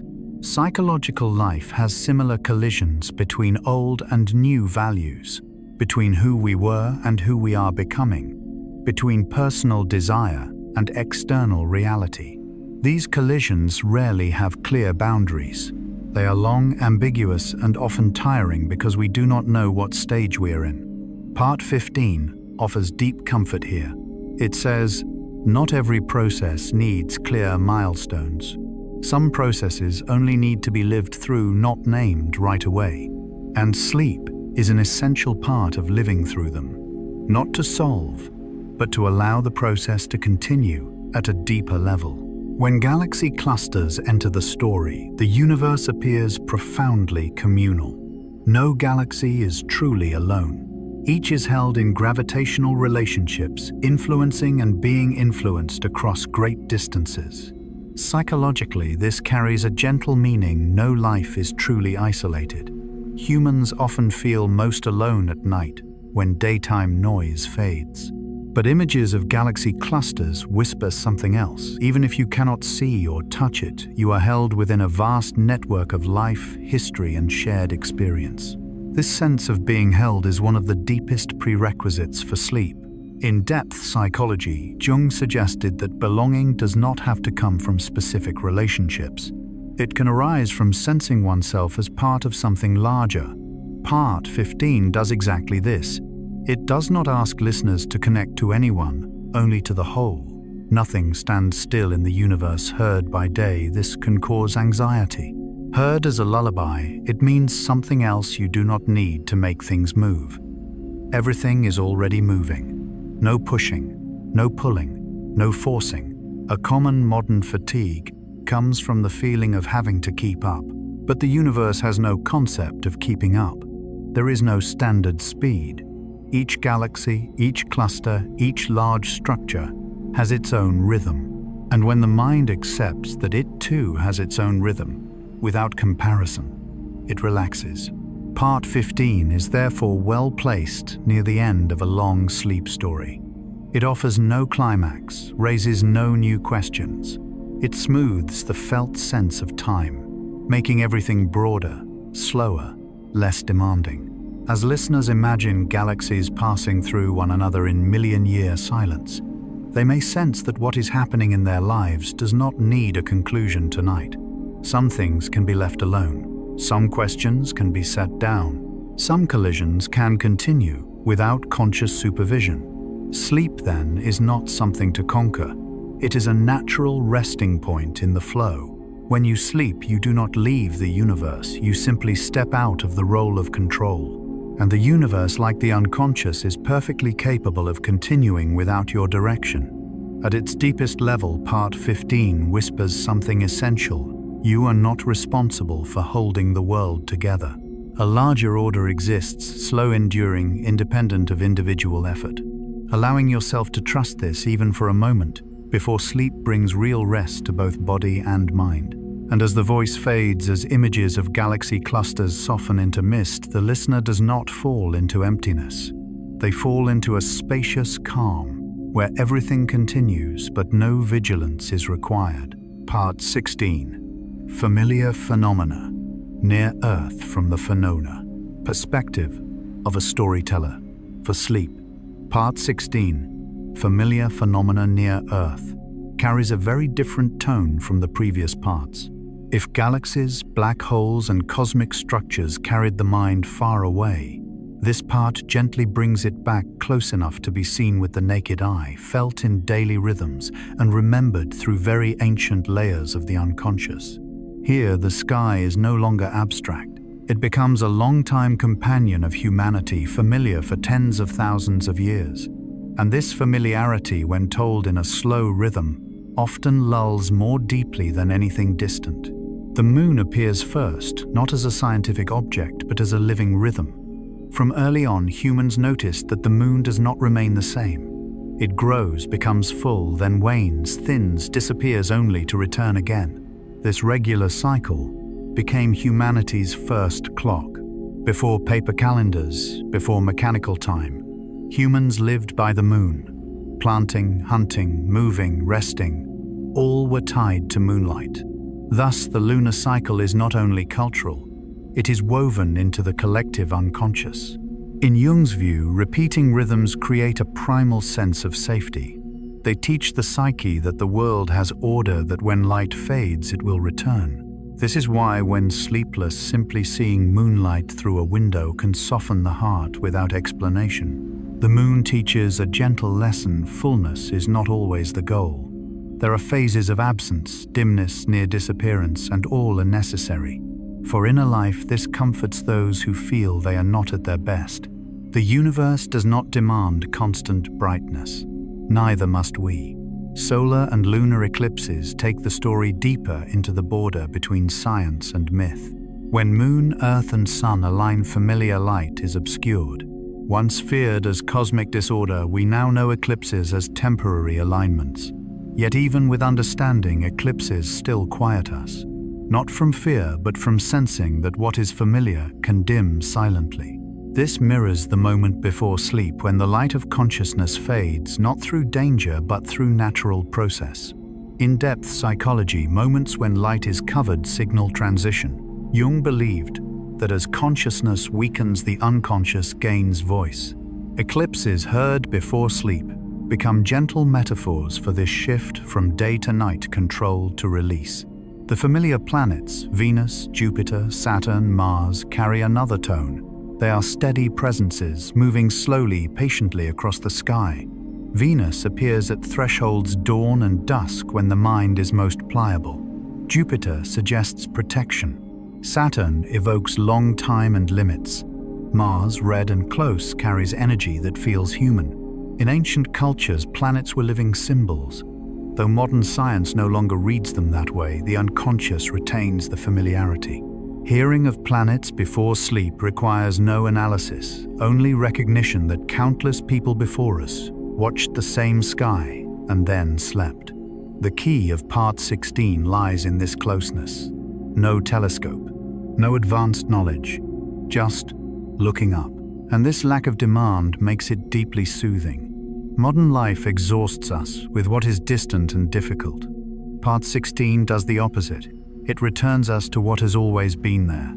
The moon still rises. Planets still drift. Cycles continue whether we notice or not. Letting these familiar images pass through the mind before sleep awakens an ancient safety. Not safety from change, but safety in predictable change. And this calms the nervous system. Sleep here is no longer effort. It is like the moon moving from waning to new happening. When it is time, nothing more is required. Part 16 is a vital transition. After traveling far into the cosmos, the listener is brought gently back toward Earth, not to awaken but to rest more deeply. Sometimes sleep comes not from novelty but from what has always been quietly present. At its deepest, this part whispers a human truth. You do not need to understand the universe to sleep peacefully. You only need to remember that you have belonged to it for a very long time. Part 17. Comets and the long-term visitors. From the perspective of a storyteller for sleep, Part 17, Comets and the long-term visitors, holds a unique beauty. The beauty of things that come from far away, stay briefly yet leave, echoes lasting centuries. Here, the sky becomes home to rare visitors' messengers carrying ancient memory. Comets are unlike familiar celestial bodies. Many return only after decades, centuries, or millennia. A lifetime may see one or none. This rarity touches a deep unconscious layer: memory, destiny, the uncontrollable.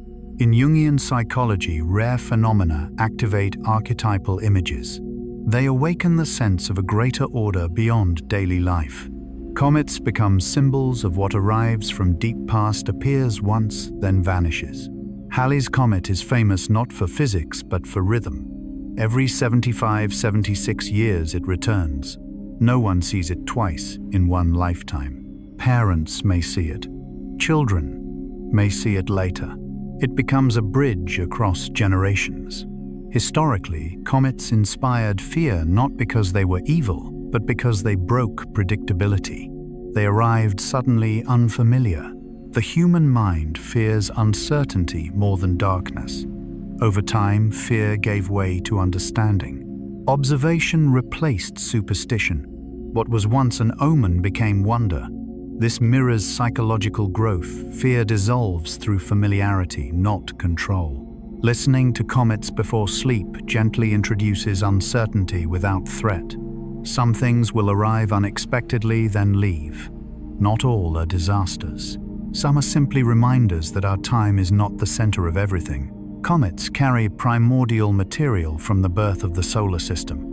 Symbolically, they resemble deep memories, ancient experiences resurfacing in dreams or unexplained feelings. Before sleep, as defenses soften, such inner comets may pass through awareness. Part 17 offers a safe space for them, no judgment, no resistance. Comets do not stay. They pass, leaving light then darkness. Likewise, deep emotions need not be held or pushed away, only noticed, then released. Part 17 suits the late night. It asks for no focus, no knowledge, only witnessing. As the voice slows and the comet's tail fades into darkness, the listener feels release. Not everything must be kept. Some things come only to pass through. Sleep here is not loss of control. It is letting the visitor leave. Calm, unforced. At its deepest part, 17 teaches the art of letting go without loss. Sleep, like a comet, arrives when conditions are right and leaves when its work is done. When the rare visitor departs, nothing needs attention. The sky is quiet, and in that quiet, sleep finds its way in. Because sleep does not need climax. It needs space. Part 18. Aurora, the light of magnetic fields. From the perspective of a storyteller for sleep. Part 18. Aurora, the light of magnetic fields, carries a beauty very different from the cosmic phenomena told before. If comets are quiet visitors passing through, if galaxies are slow, currents of large-scale structure, then auroras are moments when the universe touches directly into the atmosphere of life, creating a dance of light that is both fragile and majestic. Auroras are not light generated by Earth itself. They begin far away from the sun, where streams of charged particles are constantly blown out into space. When this solar wind encounters Earth's magnetic field, it does not strike the surface directly. It is guided, curved, gathered toward the poles where the atmosphere is thinner and easier to reach. And in this invisible meeting, light appears. Seen scientifically, this is an interaction between particles and fields. But seen through the slow rhythm of a night before sleep, auroras become symbols of what cannot be seen yet, is constantly working to protect and shape life. According to the depth psychology of Carl Gustav Jung, human beings do not live only by what they consciously know. Most of inner life is governed by invisible forces, the unconscious, collective memory archetypes, unnamed emotions. We do not see them directly, just as we do not see magnetic fields. But sometimes, when conditions are right, they reveal themselves like auroras blooming across the night sky. Auroras, therefore, are not merely physical phenomena. They are moments when the invisible becomes visible, when the silent becomes radiant only briefly. And it is precisely this briefness that makes them so suited to sleep, nothing to hold on to, nothing to remember, only to witness. When humans first saw auroras, they had no scientific language to explain them. They had only feeling. And that feeling was often a gentle awe, not exactly fear, but the recognition that forces larger than humanity were present. In many northern cultures, auroras were seen as ancestral spirits, divine dances, signals from other realms. Jung believed these interpretations were not errors, but expressions of the unconscious, responding to experiences beyond rational control. In the moments before sleep, rational thinking also retreats. Questions of why and how lose importance. What remains is sensation. And auroras, with their breathing, flowing bands of light, speak directly to that level. Auroras are living paintings is not an exaggeration. No two auroras are ever the same. Each appearance is a new configuration of energy, atmosphere, and magnetic field. They are like paintings drawn and erased, never repeated. In inner life, similar moments exist, fleeting emotions, brief intuitions, dreams that come only once. The point is not to keep them, but to allow them to appear and fade. Part 18. When heard before sleep, teaches this through imagery. Light appears without purpose, without a clear message, and disappears without leaving a physical trace. This is especially important for those who struggle to sleep because they try to catch relaxation. Sleep does not come when we chase it. It comes when we become like the polar sky, allowing energy to pass through without holding. Auroras do not exist only on Earth. Other planets, such as Jupiter and Saturn, also have auroras, often stronger, wider, more intense. This carries a beautiful meaning. Invisible forces creating light are not exclusive to Earth or to humans. They are universal patterns, repeating in many places in many forms. Psychologically, this is deeply comforting. What you experience is not unique in the sense of isolation. Strong emotions, periods of transformation, inner light dances are happening in countless other people under different inner skies. Knowing that your experience belongs to a larger pattern allows the mind to relax. The beauty of invisible energy is the distilled message of this part. In daily life, humans tend to trust only what can be seen or measured. But at night, especially before sleep, the mind can open to what has no form, no words, no function. And it is in this space that the deepest sleep can emerge. At its deepest level, Part 18 whispers, you do not need to understand everything happening inside you. There are forces at work that keep you alive, keep you balanced, just as the magnetic field protects Earth from harm. You do not need to control them. You only need to trust that they exist. As the voice slows, as images of auroras dissolve into soft, imagined light, the listener is not overstimulated. They are held in a gentle feeling that beautiful things are happening outside and inside, without requiring conscious attention. Sleep in this context is no longer a shutdown. It becomes a gentle, light-filled region where energy still flows but without noise. And like auroras, it appears when conditions are right, not forced, not pulled, only allowed. There is something very subtle about auroras. Light is not born from the sky itself, but from a soft collision between what comes from far away and what surrounds Earth. Solar wind carries no light. Earth's atmosphere does not glow on its own. Only when these invisible elements meet does light appear, and when the meeting ends, the light fades. In inner life, similar moments occur. Some emotions, intuitions, or dreams do not belong entirely to us, nor entirely to the outside world. They arise at the intersection of world and psyche, present experience and deep memory. In Jung's view, this is where consciousness and unconscious meet, and when they meet, something can briefly shine.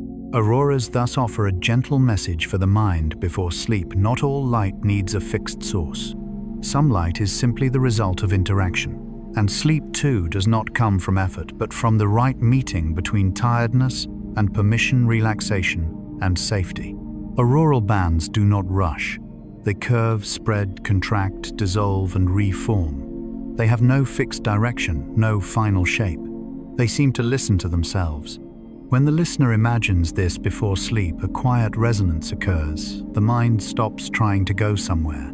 It stays with what is passing. In many ancient traditions, auroras were seen as bridges between worlds, not because people believed in other worlds literally, but because they sensed a boundary dissolving between sky and earth, life and death, waking and dreaming. Jung called such boundary moments liminal transitional states, where the old has not fully ended and the new has not yet begun. The state before sleep is precisely such a liminal moment, and auroras with light belonging neither fully to day nor night become perfect symbols of this in-between state. They ask for no decision, no understanding. They simply exist in silence. Knowing that other planets also have auroras brings a strange comfort. Beauty is not accidental nor exclusive. Wherever there is a magnetic field, an atmosphere, and energy, light can appear. Psychologically, this suggests that wherever there is life and protection, beauty can arise, even if it is temporary. Many people struggle to sleep because they believe their minds are not beautiful, not calm, too chaotic. Auroras show that even under extreme conditions, beauty can emerge not by removing chaos, but by allowing energy to pass through properly. Earth's magnetic field does not completely block the solar wind. It guides it. It does not fight. It embraces and softens. This is a deeply Jungian image. The unconscious does not need to be blocked, but guided. When strong emotions are suppressed, they break through. When guided, they transform. Listening to auroras before sleep teaches this naturally. No techniques, no emotional management, just allowing flow. And when flow is allowed, light may appear or not. Both are fine. An important detail of part 18 is that auroras do not occur everywhere. They appear only near the poles where magnetic fields converge. This reminds us that not every part of the psyche needs light. Some regions are for illumination, others are for darkness. Balance between them keeps the whole stable. Modern life often pressures people to be positive, clear, aware at all times. But the universe does not do this. It allows light to appear in certain places at certain times, and when light fades, it does not panic. It knows conditions have shifted. At its deepest level, Part 18 teaches the art of trust, trusting that invisible systems are at work, trusting that not all energy must be controlled, trusting that beauty does not need to be held to have value. As the voice slows further, as auroral ribbons dissolve into imagined darkness, the listener is not left in emptiness. They are held in a gentle sense of support, like Earth, held by its magnetic field, unseen but constant. Sleep, then, is no longer a frightening fall into unconsciousness. It becomes a step into a protected zone, where energy still moves but safely, where light may appear or not, and nothing is wrong. And like auroras, sleep does not need to last long to matter. It only needs to arrive at the right moment, when conditions are sufficient, when resistance has ended. Part 19. The universe hidden in wavelengths, from the plain perspective of a storyteller for sleep. Part 19. The universe hidden in wavelengths opens a very subtle depth, the depth of things always present, yet rarely felt. If previous parts spoke of what we can see in the sky, This part gently takes us further into the world of invisible vibrations, where the universe is not silent as we imagine, but continuously whispering in countless voices. The light visible to human eyes, the blue of the sky, the yellow of stars, the white of the moon, is only a tiny slice of the electromagnetic spectrum. Beyond it, the universe is filled with other wavelengths: radio, infrared, X-rays, gamma rays. They move through space, through Earth, even through our bodies without asking permission from consciousness. Told before sleep, this brings a strange yet soothing feeling that reality is far larger than what we strain to control each day. We do not need to see everything for it to exist, and we do not need to understand everything in order to rest. In Jungian depth psychology, consciousness is only a small part of psychic life. Beneath it lies the personal unconscious, and deeper still, the collective unconscious, containing images, memories, and archetypes that cannot be seen directly, yet constantly shape perception and reaction. Visible light and invisible cosmic wavelengths become a beautiful metaphor for the relationship between consciousness and unconsciousness. Radio waves carry ancient stories. They come from cold gas clouds, from steadily rotating pulsars from distant galaxies. They speak of large structures, long rhythms, events so slow they do not frighten. In human psychology, there are similar radio waves, background emotions, deep beliefs, distant memories, quiet, constant shaping identity. Infrared tells another story. It does not see light, but heat. Regions that appear dark or empty become alive under infrared. Psychologically, this suggests that places we believe are empty within ourselves may still contain life. We may simply be looking with the wrong eyes. X-rays and gamma rays tell more intense stories of neutron stars, supernovae, extreme energies. But the key is this: even intensity follows law. High energy is not chaos. It is structure at another level. Heard in drowsiness, this helps the mind make peace with strong emotions, anger, anxiety, excitement, not as errors, but as high-frequency waves. Each wavelength tells its own story. This is the core of Part 19. There is no single story of the universe, nor of a human being. Each state of mind, each life phase, each awareness level is a different way of tuning into the same reality. None must be eliminated for another to exist. The universe is noisier than we think, but not in a disturbing way.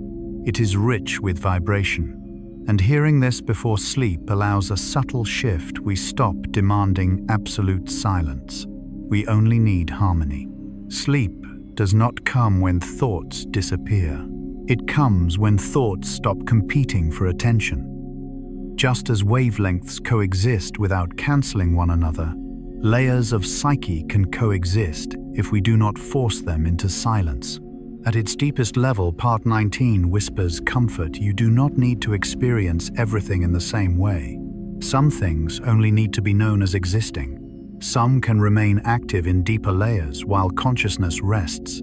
As the voice slows, as images of wavelengths dissolve into a gentle inner vibration, the listener is not stimulated. They are held in quiet spaciousness. The universe continues speaking, but they do not need to listen with ears, only to drift. Sleep here is not muting the world. It is softly changing channels, allowing consciousness to step aside while deeper layers continue their story in their own language. There is a gentle paradox in the universe. Most of what happens around us is not meant for ordinary senses. We trust eyes and ears, yet reality vibrates far beyond them. And when humans are tired, knowing that a vast world continues without requiring our attention becomes deeply comforting. Visible light is only a small part heard at night. This means something else. Not everything needs to be clear for order to exist.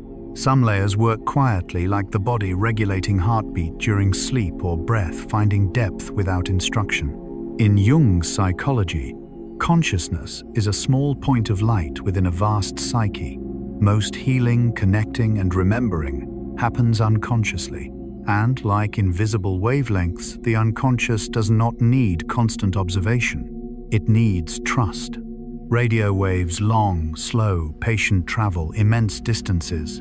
Symbolically, they resemble deep background memories, identity, belonging, continuity.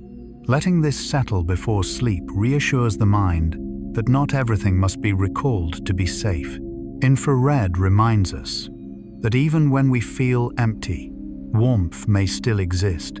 Emotions do not vanish. They change form. Cold regions are part of balance.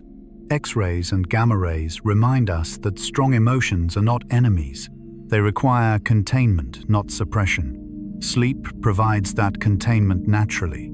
Each wavelength tells its own story. Some nights we think, some nights we imagine. Some nights we simply sense that things are happening. All are valid. And when we stop choosing the right way, rest arrives. The universe is noisy, but it is a stable background, not something to silence. Sleep needs not silence, but a soundscape that asks nothing of us. At its deepest, Part 19 invites a new definition of quiet, not absence, but non-demand. Like waves passing through us every second without notice. As the voice slows and vibration becomes faint, the listener may feel the body as a receptive space, no analysis, no judgment. And within that space, sleep appears as a shift of awareness, not an extinction. Sleep becomes a gentle channel change, leaving visible light for deeper frequencies where the unconscious continues speaking in its own way. No eyes, no ears, only permission. Part 20. Origins, the Big Bang, and the Dawn of the Universe. From the perspective of a storyteller for sleep. Part 20. Origins, the Big Bang, and the Dawn of the Universe, carries a very special energy, the energy of absolute beginnings. If the previous parts guided us through motion, collision, light, memory, and invisible forces, this part gently leads the mind back to the very first moment of everything, not to stimulate curiosity, but to soothe the deepest existential worry of humanity. Where do we come from in daytime life? Questions of origin often carry philosophical or scientific tones. But at night, when consciousness is tired, that question becomes softer, closer, and deeply human. It is no longer a question that demands an answer, but one that wants to be held. And in this state, the story of the Big Bang becomes a profound lullaby. The Big Bang was not an explosion in space. It was the expansion of space and time themselves. Before that moment, there was no before, no where. All familiar concepts dissolve. When heard slowly, this carries a strange comfort. Even the universe once had no ground to stand on. It began from an unimaginable state and only gradually found form. In the depth psychology of Carl Gustav Jung, humans experience similar inner Big Bangs. Moments of crisis, disorientation, or identity collapse often feel like explosions, but in truth, they are expansions. Old consciousness can no longer contain new experience, and a wider psychological space is being formed. The cosmic microwave background radiation, CMB, is one of the most delicate pieces of evidence of that origin. It is the leftover echo from the moment the universe became transparent, when light could first travel freely. What is beautiful here is this: the CMB is not bright. It is faint, cold, and nearly uniform everywhere. It tells its story not through drama, but through quiet presence. Psychologically, the CMB resembles the most primal memory of the unconscious, not a memory of an event, but a memory of existence itself. Jung suggested that some layers of memory carry no images or words, only a vague sense that I once began. Touching this feeling can soften the fear of dissolution. Cosmic dawn refers to the era when the first stars appeared, breaking primordial darkness. But the key point is this: the darkness was not a mistake. It was necessary. The universe needed time to cool, to allow structures to form. Human life mirrors this. Not every dark phase is a failure. Some darkness is incubation. Early galaxies did not resemble today's galaxies. They were small, distorted, unstable. Yet it was precisely this incompleteness that allowed evolution. This offers a gentle message before sleep. There is no need to be complete from the start. No need to know who you will become. The universe itself did not know its final shape. The James Webb Space Telescope allows humanity to see deeper into those early times than ever before. But the essence is not technology. It is this: humans have always longed to look toward origins, not to dominate the universe, but to understand their fragile place within it. Before sleep, Webb is not a symbol of power, but of deep listening. Looking billions of years into the past, not to intervene, but to witness. And the tired human mind also needs to witness itself in this way, without judgment, without urgency. At its deepest level, Part 20 whispers that existence does not require immediate meaning. The universe began before meaning, before narrative. Meaning came later. Sleep is the same. We do not need to understand a day fully to rest. We only need to allow it to end gently. As the voice slows, as images of first light dissolve into soft, imagined darkness, the listener is not overwhelmed. Instead, they are brought back to a primal feeling. Everything once began in silence, and that silence was not frightening. Sleep in this moment is no longer a loss of consciousness. It is a return to a state before everything needed names, where there are no questions, no pressure, only the light presence of being. Contrary to popular imagination, the origin of the universe was not loud. There was no sound, no flash, no cinematic drama. The Big Bang, as modern science understands it, was a smooth, quiet, gradual opening, a permission to exist. This makes the story of origins especially suitable for night, when the mind itself seeks refuge from noise. Humans often fear beginnings, because beginnings mean uncertainty. Yet the universe began without knowing what it would become. No blueprint, no final image, only openness. When felt slowly, this openness deeply comforts those exhausted by needing to know where they are going. In Jungian depth psychology, psychological beginnings are never clear. Each major inner change involves a liminal zone, where the old no longer fits and the new has not yet formed. Jung saw this not as error, but as the condition for emergence. The CMB carries a special beauty here. It is the oldest light we can observe, yet it contains no images, no stars, no galaxies, no structure, just an even, quiet glow. This suggests something profound. Before the universe had a story, it had basic stability. So too in human life. Before we know who we are, before we tell our story, we need a basic ground, breathing, resting, existing without proving anything. Sleep is how body and psyche return to this ground each day. Cosmic dawn did not come immediately after the Big Bang. Hundreds of millions of years passed in darkness before the first stars formed. The universe did not rush toward light. It waited. It allowed matter to cool. It gave structure time. Modern life rarely allows waiting. We want results, clarity, meaning quickly. Part 20 whispers the opposite. Darkness is not the enemy of light. It is the condition that allows light to exist without burning everything. Early galaxies seen by James Webb are not beautiful in the usual sense. They are chaotic, asymmetric, unstable. Yet this is why they could change. If they had been perfect from the start, the universe would have become rigid. Psychologically, incompleteness is what allows us to live on. James Webb does not actively look into the past. It only receives photons that have traveled billions of years. It does not intervene. It listens from afar. As an image for sleep, this becomes a beautiful attitude toward oneself, listening to the past without trying to fix it. Many people lose sleep, trapped in the question, what if I had been different? Part 20. Through the story of origin, light gently reminds us the past returns not to be repaired, but to be understood more softly. And understanding does not always require wakefulness.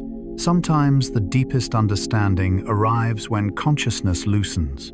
At its deepest level, the Big Bang story is not about the universe beginning, but about the right to begin again. If reality itself emerged from formlessness, then moments of emptiness or disorientation in human life are not failures, they may be starting points. Sleep, in this sense, is a nightly miniature Big Bang consciousness. Contracts time, blurs, images dissolve, and a wider inner space opens where deep processes unfold without control. As the voice slows further, as ideas of time, light, and origin dissolve into softness, the listener is not left with the question, "So what is it?" They are left with something simpler. "I exist, and that is enough." No answers needed, no conclusions required. The universe had none at its beginning, only opening. And sleep, when allowed, opens in the same way, quietly, effortlessly, without meaning. Part 21. Time is not absolute. From the perspective of a storyteller for Sleep, Part 21. Time is not absolute is one of the gentlest yet deepest parts of the entire journey. Because nothing exhausts humans more than time, not enough of it, time passing too quickly, or moments that seem never to end. And nothing is more comforting than realizing that time is not as rigid as we once believed. In everyday life, we treat time as a straight, uniform flow, each second identical to the last. But the universe does not work this way. According to relativity, time can stretch or contract depending on speed and gravity. This is not only a scientific discovery, but a deep whisper to the human mind. What you experience is not the only standard of reality. Near massive objects, time moves more slowly. Near black holes, where space and time bend to extremes, a moment can stretch into eternity compared to elsewhere. By day, this can feel overwhelming. By night, when the body is tired, it brings another feeling. Slowness is natural, not failure. In Jungian depth psychology, inner time has never been linear. A childhood memory can feel as vivid as yesterday. An old wound can last decades in feeling even as clocks move on. Jung believed the unconscious measures time not in seconds, but in intensity of experience, very close to how the universe behaves. When listeners hear before sleep that time can slow down, a great pressure dissolves. The pressure to fall asleep now, to rest on schedule, to recover quickly. If time is not absolute, then no rhythm is wrong. Some nights the mind needs to drift slowly. Some nights hovering is enough. Each place has its own rhythm. This is true not only for planets and stars, but for people. Some live fast, some heal slowly, some take long journeys through change. The universe does not judge this. And when we place our lives in cosmic context, we can stop judging ourselves. The idea of the universe as a network of time creates a beautiful image for sleep. Not one single stream, but many streams, interwoven each with its own pace, yet part of one whole. In that network, you are not behind, and you do not need to catch up. You are simply at the intersection of the rhythm that fits you. Many people lose sleep feeling they have wasted time, fallen behind, or are stuck. Relativity whispers, otherwise there is no absolute measure of early or late, only different orbits. Sleep is when the mind is allowed to leave comparison and return to its own pace. At its deepest level, Part 21 is not about physics. It is about permission. Permission for time to slow. Permission not to move forward right now. Permission for consciousness to step back while the unconscious continues its work, healing, organizing, connecting. As the voice slows, as images of curved timelines dissolve into the softness of night, the listener does not need to understand relativity. They only need to feel that nothing is pushing them. And in that unpressured space, sleep arrives naturally. Sleep here is not lost time. It is entry into another temporal rhythm, slower, deeper, free from conscious supervision. It is easy to forget that time was once not measured by numbers. Before clocks and schedules, humans lived by light, by seasons, by the body's breath. Evening meant rest. Sleepiness meant sleep. There was no rigid late or on time, only rhythm. Told as a lullaby, relativity returns us to this ancient sense of time elastic, shaped by context and experience. An hour is not always an hour. Some hours pass in a blink. Some minutes feel endless. Everyone knows this inwardly. Waiting can feel longer than a busy day. Painful memory can occupy the mind longer than years of calm. Jung saw psychological time as subjective, and that subjectivity is the real human experience. When science says time slows near heavy gravity, it echoes lived reality. Emotionally heavy experiences slow time. Loss, upheaval, deep change. People often blame themselves for not moving on. But the universe does not blame slow time. It sees it as natural consequence of gravity. Black holes here are no longer monsters. They become symbols of deep life regions, where experience is so dense that time cannot flow normally. Near them, space and time merge. Near deep inner experiences, thought and feeling merge too. Hearing this before sleep is liberating. You do not need to escape everything immediately. Some life regions need time to stay long enough to change structure. Like time near a black hole, they cannot be rushed. Each place has its own rhythm. Is not just comfort, it is accurate. Planets spin differently. Stars age differently. Galaxies evolve at their own pace. There is no central clock for reality.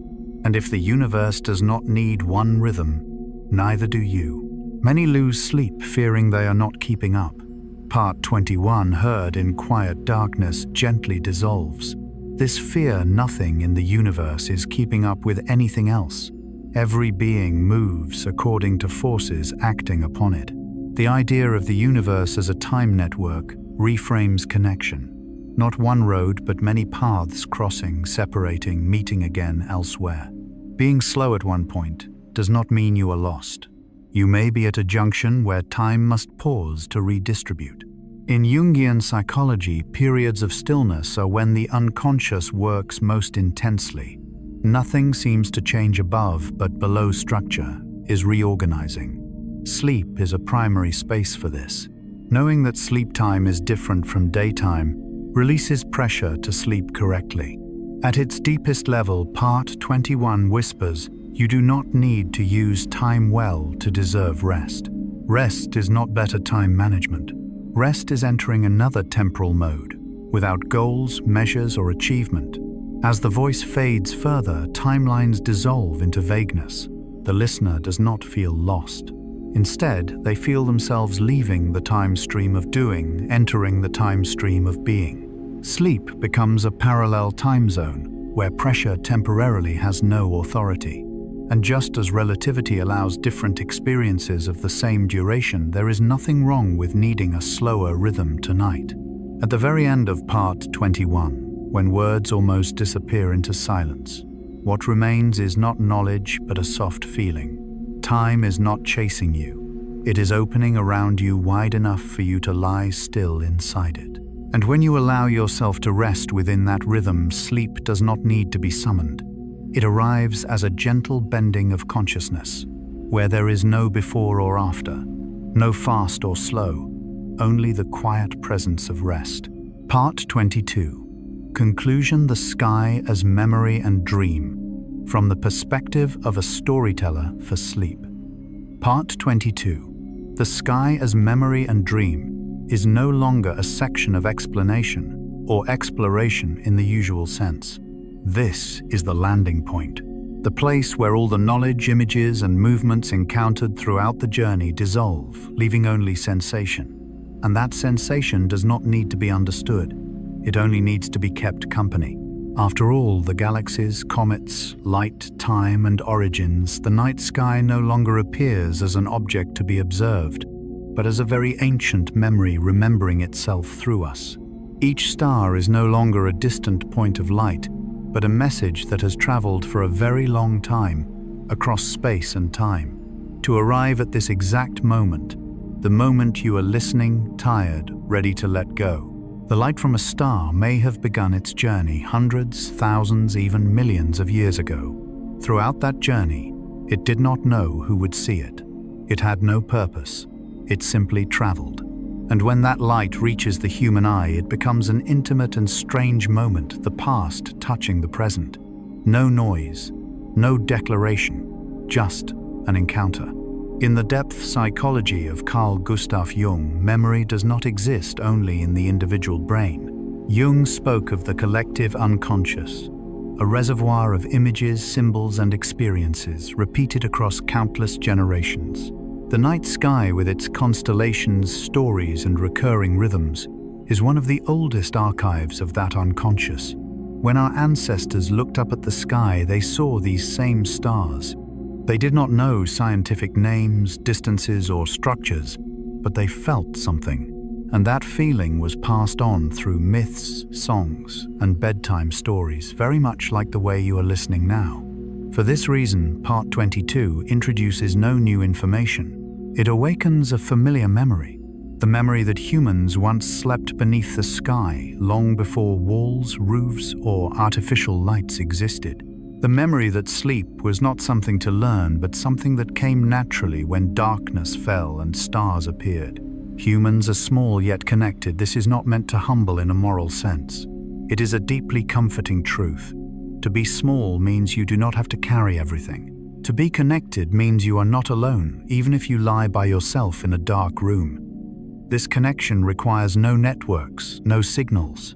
It is the connection of sharing one universe, one sky, the same lights that have passed through countless generations. When this sense of connection is touched, a great burden in the mind, the burden of having to face everything alone, begins to dissolve.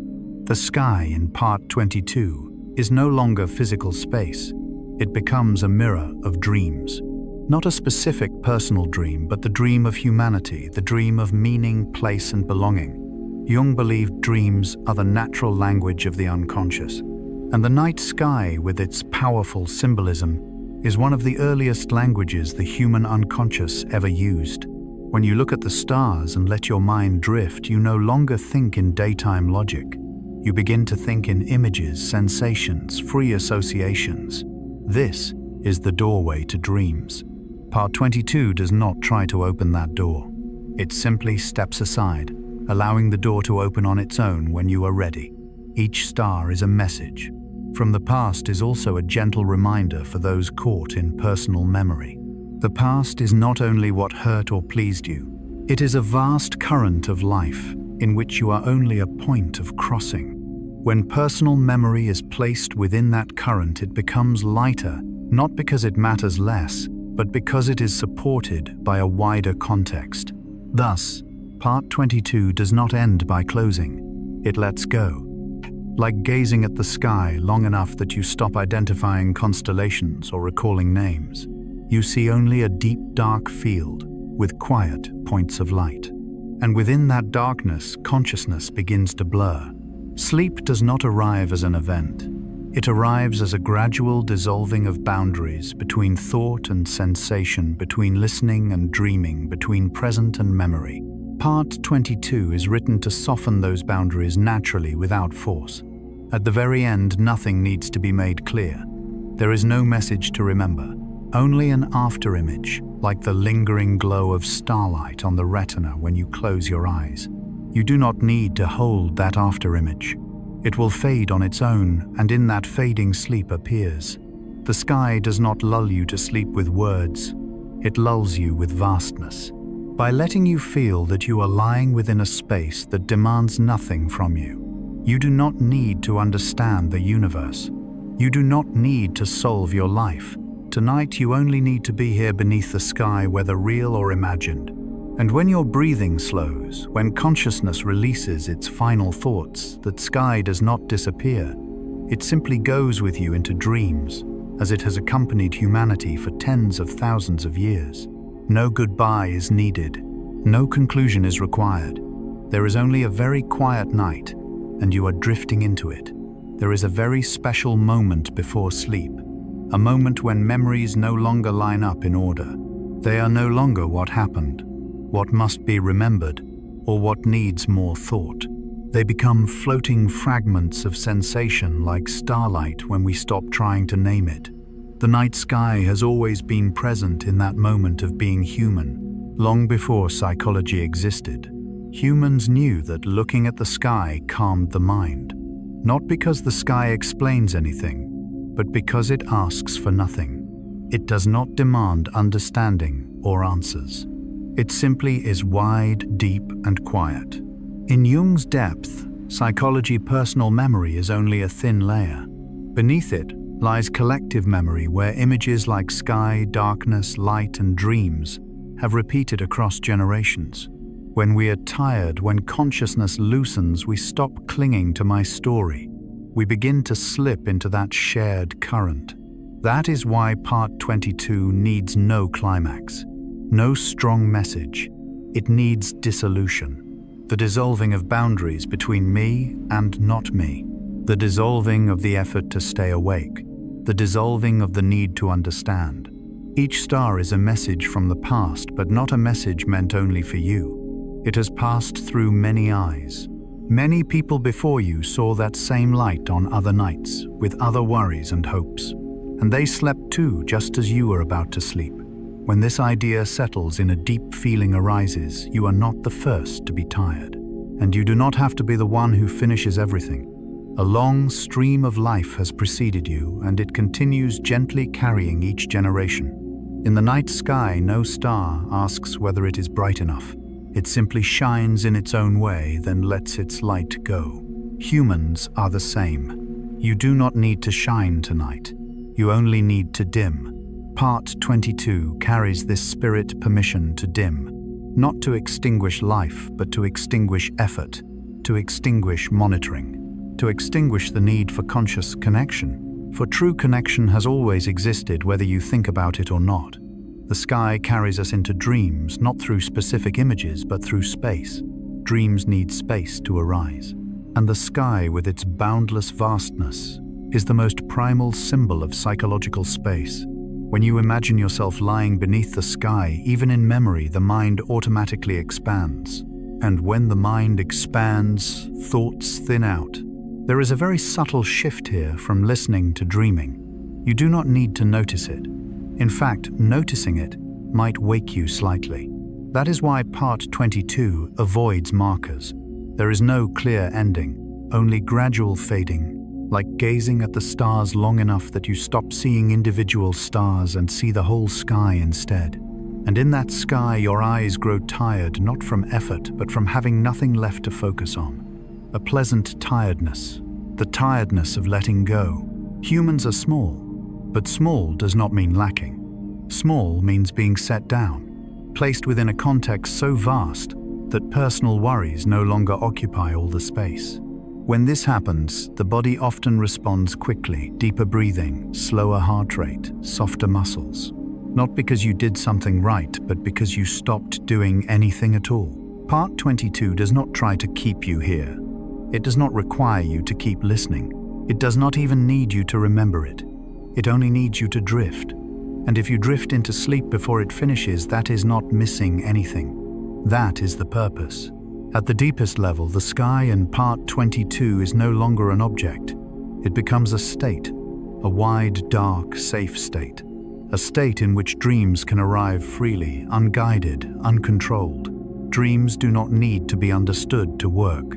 Jung emphasized that dreams work even when we do not remember them. And the sky works the same way. It has worked with the human mind long before science, psychology, or language existed. As this journey settles, the night sky is no longer something to think about. It is simply a feeling that is there, wide, deep, and demanding nothing. The stars remain quietly suspended in darkness, unchanged whether you look at them or not. And just like that, sleep does not need effort. It only needs permission. Throughout this story, we have traveled far, through galaxies, slow movements of time, ancient light, invisible rhythms of the universe. But in the end, everything returns to something very near this moment. As you lie still, breathing more slowly, consciousness loosening its grip on each thought. You may not remember everything you heard. Some parts may have passed without you noticing. And that is perfectly fine. Stories for sleep do not need to be remembered. They only need to be heard long enough for the mind to realize tonight you do not need to stay awake anymore. From Carl Gustav Jung's perspective, when consciousness grows tired and relaxes, the unconscious begins its work, connecting, organizing, healing through pathways without words. Sleep is the most natural doorway for this process. You do not need to understand it. You only need to allow it. The night sky has done this for humans for a very long time. Before electric lights, before screens, before crowded schedules, humans looked up at the dark sky, saw stars appear, and knew it was time to rest. No reminders, no instructions. Body and mind understood on their own. And tonight is the same. There is nothing more you need to complete, nothing more you need to think through. What remains unfinished can belong to another rhythm of time. Questions without answers do not need answers in the dark. If something still lingers in your mind, an image, a feeling, a vague memory, you do not need to push it away. Let it be like a distant star, present but not demanding. With each breath it will fade on its own. You are not lost in this universe. Though small, you are connected to the sky, to those who have gazed upward as you do now, to dreams dreamed long before you arrived. That quiet connection is what holds you through the night. When your eyes grow heavier, when thoughts thin out, this is not loss of control. It is return. Return to natural rhythm. Return to a state where you do not need to be anyone or do anything. If you fall asleep before this part ends, that is fine. It means your body and mind have received what they need. And if you are still listening, let these final words be lighter than breath. Before you drift fully into sleep, just one very small, very gentle note. If these stories have brought you a sense of calm, if the night sky and these slow reflections have helped you sleep a little more easily, you may subscribe to the Fon Liver channel Stories for Sleep. Their gentle stories will always be waiting each night whenever you need rest. You do not need to listen to everything. You do not need to remember. Just know that when you need it, you are not searching alone. And now, let the sky continue its work. Let dreams arrive in their own way. Good night, a very quiet night, and a very gentle dream.